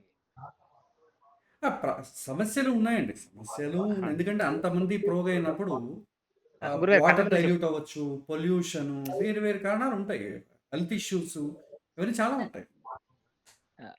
అవునండి. బట్ ఏంటంటే యాక్చువల్గా ఏంటంటే నాలెడ్జ్ ఎక్స్చేంజ్ కోసం ఇంతకు ముందు పెట్టుకునే వాళ్ళంట. సో దట్ అందరూ కూడా అక్కడ వస్తే వీళ్ళు ఈ సన్యాసులు వీళ్ళు ఉంటారు కదండి, అఘోరాలు, వాళ్ళు వచ్చి వాళ్ళ నాలెడ్జ్ షేర్ చేసుకుని వాళ్ళు వెళ్ళి మళ్ళీ దాన్ని వాళ్ళ జీవితంలో అప్లై చేసేవాళ్ళు. అంటే ఎలా ఉందంటే ಹಿಂದೆ ನಾವು ಮದುವೆಗಳಿಗೆ ಕಾಶಿ ಯಾತ್ರೆ ಅಂತ ಮಾಡ್ತೀವಿ ನೋಡಿ. ಬ್ರಹ್ಮಚಾರಿ ಚೆನ್ನಾಗಿ ಓದಿಕೊಂಡು ವಿದ್ಯೆಯಲ್ಲಿ ಹೈಯರ್ ಎಜುಕೇಶನ್ ಮಾಡ್ಲಿಕ್ಕೆ ಕಾಶಿಯಲ್ಲಿ ಬೇಕಾದಷ್ಟು ಪಂಡಿತರಿದ್ದಾದ ಕಾರಣ ಇನ್ನು ನಮಗೆ ಮದುವೆ ಬೇಡ, ಏನು ಬೇಡ, ನಮಗೆ ಇದು ಜ್ಞಾನ ಅಲ್ಲಿ ತಗೊಂಡು ಸನ್ಯಾಸಿ ಆಗ್ಬಿಡ್ಬೇಕು ಅಂತ ಬಹಳ ಜನ ಕಾಶಿಗೆ ಹೋಗ್ತಿದ್ರು. ಅಂದ್ರೆ ಅದು ಕೂಡ ಒಂದು ರೀತಿ ವಾನಪ್ರಸ್ಥ ಇದ್ದಂಗೆ. ಇನ್ನು ಜೀವನದಲ್ಲಿ ಏನು ಬೇಡ ಅಂತ ಅಂದ್ಕೊಂಡು ಹೋಗು. ಆಮೇಲೆ ಇಲ್ಲಪ್ಪ ನೀ ಹಂಗೆಲ್ಲ ಮಾಡಬಾರ್ದು ಅಂತೇಳಿ ಅವನ ಕಾಲಡಿ ಎಳ್ಕೊಂಬಂದು ಅವನಿಗೆ ಹುಡುಗಿನ ಮದುವೆ ಕೊಟ್ಟು ಮದುವೆ ಮಾಡಿಬಿಟ್ರು ಅಂದ್ರೆ ಅರ್ಥ ಏನು? ನೀ ಕಾಶಿಗೆ ಹೋಗ್ಬಾರ್ದು ಅಂತ ಅರ್ಥ. ಯಾಕೆಂತಂದ್ರೆ ಹುಡುಗಿನ ಕರ್ಕೊಂಡು ಹೋಗಂಗಿಲ್ಲ ಕಾಶಿಗೆ ಮತ್ತೆ. ಆದ್ರೆ ನಮಗೆ ಇವತ್ತು ಫ್ಲೈಟ್ಸ್ ಅವೈಲೇಬಲ್ ಇದೆ, ಟ್ರೈನ್ ಟಿಕೆಟ್ಸ್ ಅವೈಲೇಬಲ್ ಇದೆ, ಕೈ ತುಂಬಾ ದುಡ್ಡಿದೆ, ಹಾಗಾಗಿ ನಾವು ಹೋಗ್ತೀವಿ. ಹೋಗೋವರನ್ನ ನಾವು ಇದು ಮಾಡಬಾರ್ದು. ಯಾಕೆಂತಂದ್ರೆ ಅವರಿಗೆ ಒಬ್ಬೊಬ್ರಿಗೆ ಒಂದೊಂದು ರೀತಿಯಾದ ಭಗವಂತನ ಹತ್ರ ಒಂದು ನಮಗೆ, ಯಾಕಂದ್ರೆ ಭಗವಂತ ಹೇಳ್ತಾನಲ್ಲ, ಯಾರ್ಯಾರು ನನ್ನನ್ನು ಹೇಗೆ ಅನುಸಂಧಾನ ಮಾಡಿಕೊಂಡು ಹೋಗ್ತಿದ್ದಾರೋ ಅವರಿಗೆ ಅದೇ ರೀತಿ ನಾನು ಅನುಗ್ರಹ ಮಾಡ್ತಾ ಇದ್ದೀನಿ ಅಂತ ಭಗವದ್ಗೀತೆಯಲ್ಲಿ ಬರುತ್ತೆ. ಇರಲಿ ಅವರವರ ನಂಬಿಕೆ, ಅದು ನಾವು ಯಾರನ್ನು ಡಿಸ್ಕರೇಜ್ ಮಾಡೋಂಗಿಲ್ಲ. ಗುರುಗಳೇ, ಯಾ ಗುರುಗಳೇ, ಪ್ರಶ್ನೆ ಇದೆ. ಕೇಳಿ. ನಮ್ಮ ಸಂಬಂಧಿಕರು ಹುಡುಗ ಒಬ್ಬ ಇಂಜಿನಿಯರಿಂಗ್ ಓದಿದ್ದಾನೆ, ಹ್ಮ್ ಸರ್ಕಾರಿ ಕೆಲಸದಲ್ಲಿದ್ದಾನೆ, 5 ಹ್ಮ್ ವರ್ಷದಿಂದ ಪ್ರಯತ್ನ ಮಾಡ್ತಿದ್ದಾರೆ, ಬೆಂಗಳೂರಿನಲ್ಲಿ ಇಲ್ಲ ಅನ್ನೋ ಒಂದು ಕಾರಣಕ್ಕೆ ಮದುವೆ ಆಗ್ತಾ ಇಲ್ಲ. ಯಾಕೆ ಹೀಗೆ? ಅಲ್ಲ, ಬೆಂಗಳೂರಿನಲ್ಲಿ ಇಲ್ಲ ಅಂತಂದ್ರೆ ಆ ಹುಡುಗ ಬೆಂಗಳೂರು ಹುಡುಗಿಯರು ಮಾಡ್ಕೊಂತಿದ್ದಾನೇನು, ನೋಡ್ತಿದ್ದಾನೇನು? ಇಲ್ಲ, ಬೇರೆ ಕಡೆಯಿಂದಾನು ಕೇಳಿದ್ರು ಅವರು ಬೆಂಗಳೂರಿನಲ್ಲಿದ್ದಾನ ಹುಡುಗ, ಇಲ್ಲ ಅವ್ರ ಹಳ್ಳಿಲಿರೋದು ಒಂದೇ ಒಂದು ಕಾರಣಕ್ಕೆ ಆ ಹುಡುಗ ಸರ್ಕಾರಿ ಕೆಲಸದಲ್ಲಿದ್ರು ಕನ್ಯಾ ಸಿಗ್ತಾ ಇಲ್ಲ, ಈ ಇಂಜಿನಿಯರಿಂಗ್ ಓದಿದ್ರು ಕನ್ಯಾ ಸಿಗ್ತಾ ಇಲ್ಲ. ಸಿಗುತ್ತೆ ಈಗ 5 ಸಿಗುತ್ತೆ ವರ್ಷದಿಂದ ಯಾಕೆಂದ್ರೆ ಪ್ರಯತ್ನ ಅವರು ಮಾಡ್ತಾ ಸರ್ಚ್ ಮಾಡೋ ರೀತಿಯಲ್ಲಿ ಬದಲಾವಣೆ ಮಾಡಬೇಕಾಗ್ತದೆ. ಮೋಸ್ಟ್ ಪ್ರಾಬಬ್ಲಿ ಅವ್ರು ಹುಡುಕ್ತಾ ಇರೋದು ಹೈ ಪ್ರೊಫೈಲ್ ಇರೋ ಹುಡುಗಿಯನ್ನು ಹುಡುಕ್ತಾ ಇರ್ತಾರೆ. ಯಾಕೆಂದ್ರೆ ಹಾಗೇನಿಲ್ಲ. ಸರ್ಕಾರಿ ಕೆಲಸ ಇದ್ರೂ ಅದೇ ಊರಲ್ಲಿರುವಂಥ ಹುಡುಗಿಯರು ಮಾಡ್ಕೊಳ್ಳೋರು ಇದ್ದಾರೆ. ಎಲ್ಲರೂ ಆ ಥರ ಬೆಂಗಳೂರಿನಲ್ಲಿ ಇರಬೇಕು ಅಂತ ಎಲ್ಲರೂ ಬಯಸ್ತಾ ಇಲ್ಲ. ಅದೇ ಊರಲ್ಲಿದ್ರು ಕೂಡ ಅದು ಬಟ್ ಅವು ಅಂಥ ಹುಡುಗಿಯನ್ನು ಮಾಡ್ಕೊಳ್ಳಿ ಇವ್ರಿಗೆ ಇಷ್ಟ ಇಲ್ಲದೆ ಇರ್ಬೋದು.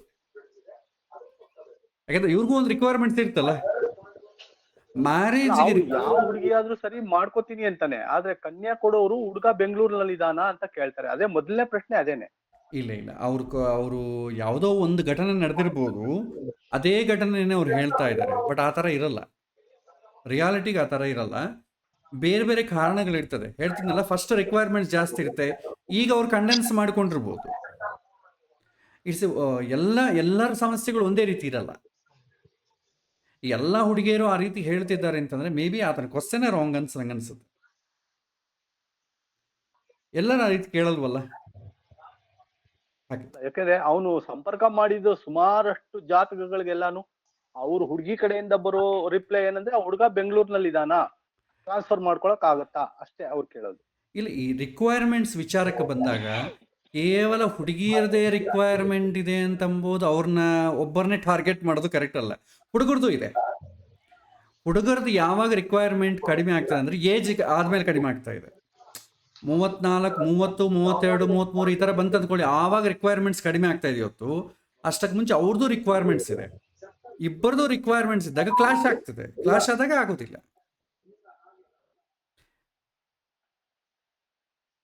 Okay okay, thank you.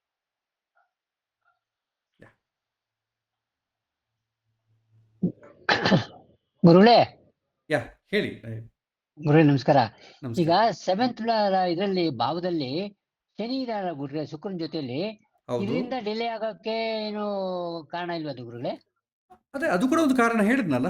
Delay ಆಗ್ಲಿಕ್ಕೆ ಕಾರಣ ಎಲ್ಲ ಕಾರಣಗಳು ಇದೆ. ಶನಿ ಇದ್ದಾಗೂ ಡಿಲೇ ಆಗ್ತಾ ಇದೆ, ಕುಜ ರಾಹು ಜೊತೆ ಇದ್ದಕ್ಕೂ ಡಿಲೇ ಆಗ್ತಾ ಇದೆ, ಕಾಲಸರ ಎಲ್ಲ ಡಿಲೇನೆ, ಕಾರಣಗಳು ಅದೆಲ್ಲ ಬರ್ತದೆ. ಹೌದು. ಆಮೇಲೆ ಈ ಶನಿ ಸಪ್ತಮದಲ್ಲಿ ಇರೋದ್ರಿಂದ ಬರೀ ಡಿಲೇ ಮಾತ್ರ ಆಗತ್ತಾ ಇನ್ನು, ಅಥವಾ ಅವನ ದಾಂಪತ್ಯಕ್ಕೆ ತೊಂದರೆ ಗಿಂದರೆ ಆಗೋದು ಏನಾದ್ರು ಇದೆಯಾ ಗುರುಗಳೇ? ಇರುತ್ತೆ, ಅದು ಕೂಡ ಇರುತ್ತಲ್ವಾ. ಶನಿ ಸಪ್ತಮದಲ್ಲಿದ್ರೆ ಏನಾಗ್ತದೆ, ಈ ಹುಡುಗ ಸ್ಲೋ ಇರ್ತಾನೆ. ಅದೊಂದು ಸ್ಲೋ ಒಂದು. ಅದ್ರ ಜೊತೆಗೆ ಅವರು ದಾಂಪತ್ಯದಲ್ಲಿ ತೊಂದರೆಗಳು ಗಿಂದರೆಗಳು ಅಂತ ಏನಾಗಲ್ಲ ಗುರುಗಳೇ? ಆಗುತ್ತೆ. ಈಗ ಈ ಜಾತಕ ಬಿಟ್ರೆ ಈ ಪಕ್ಕಕ್ಕಿಟ್ಟು ಈಗ ಆ ಹುಡುಗ ಮದುವೆ ಮಾಡ್ಕೊಂಡ್ರೆ ಆ ಹುಡುಗ ಸಮಸ್ಯೆಗಳು ಬರ್ತದ ಬರಲ್ವಾ? ಲೌಕಿಕದಲ್ಲಿ ಬಂದೇ ಬರುತ್ತೆ. ಏಜ್ ಲೇಟ್ ಆಗಿರೋದ್ರಿಂದ ಖಂಡಿತ ಸಮಸ್ಯೆಗಳು ಬರ್ತದೆ, ಬರಲ್ಲ ಅಂತ ಹೇಳಲಿಕ್ಕೆ ಆಗೋದಿಲ್ಲ. ಅಚ್ಚಾ, ಯಾಕೆಂದ್ರೆ ಬಿಕಾಸ್ ಆಫ್ ಶನಿ ಸಪ್ತಮ. ಹಾ ಸರಿ, ಓಕೆ. ಶುಕ್ರ ಸಪ್ತಮದಲ್ಲಿರೋದ್ರಿಂದ ಕೂಡ ಸಮಸ್ಯೆಗಳಾಗ್ತದೆ. ಶನಿ ಒಂದೇ ಅಲ್ಲ, ಓಕೆ ಓಕೆ ಶುಕ್ರ ಕೂಡ ಇದಾನಲ್ಲ. ಹೌದೌದು.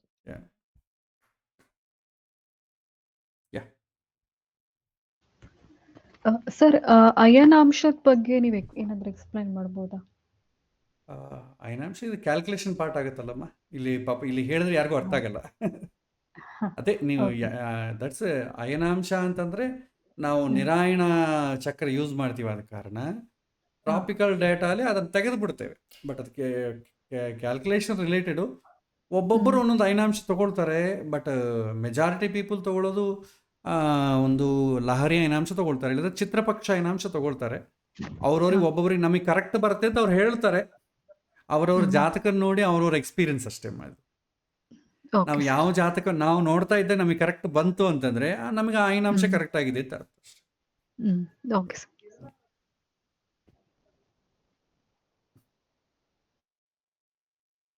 ಯಾ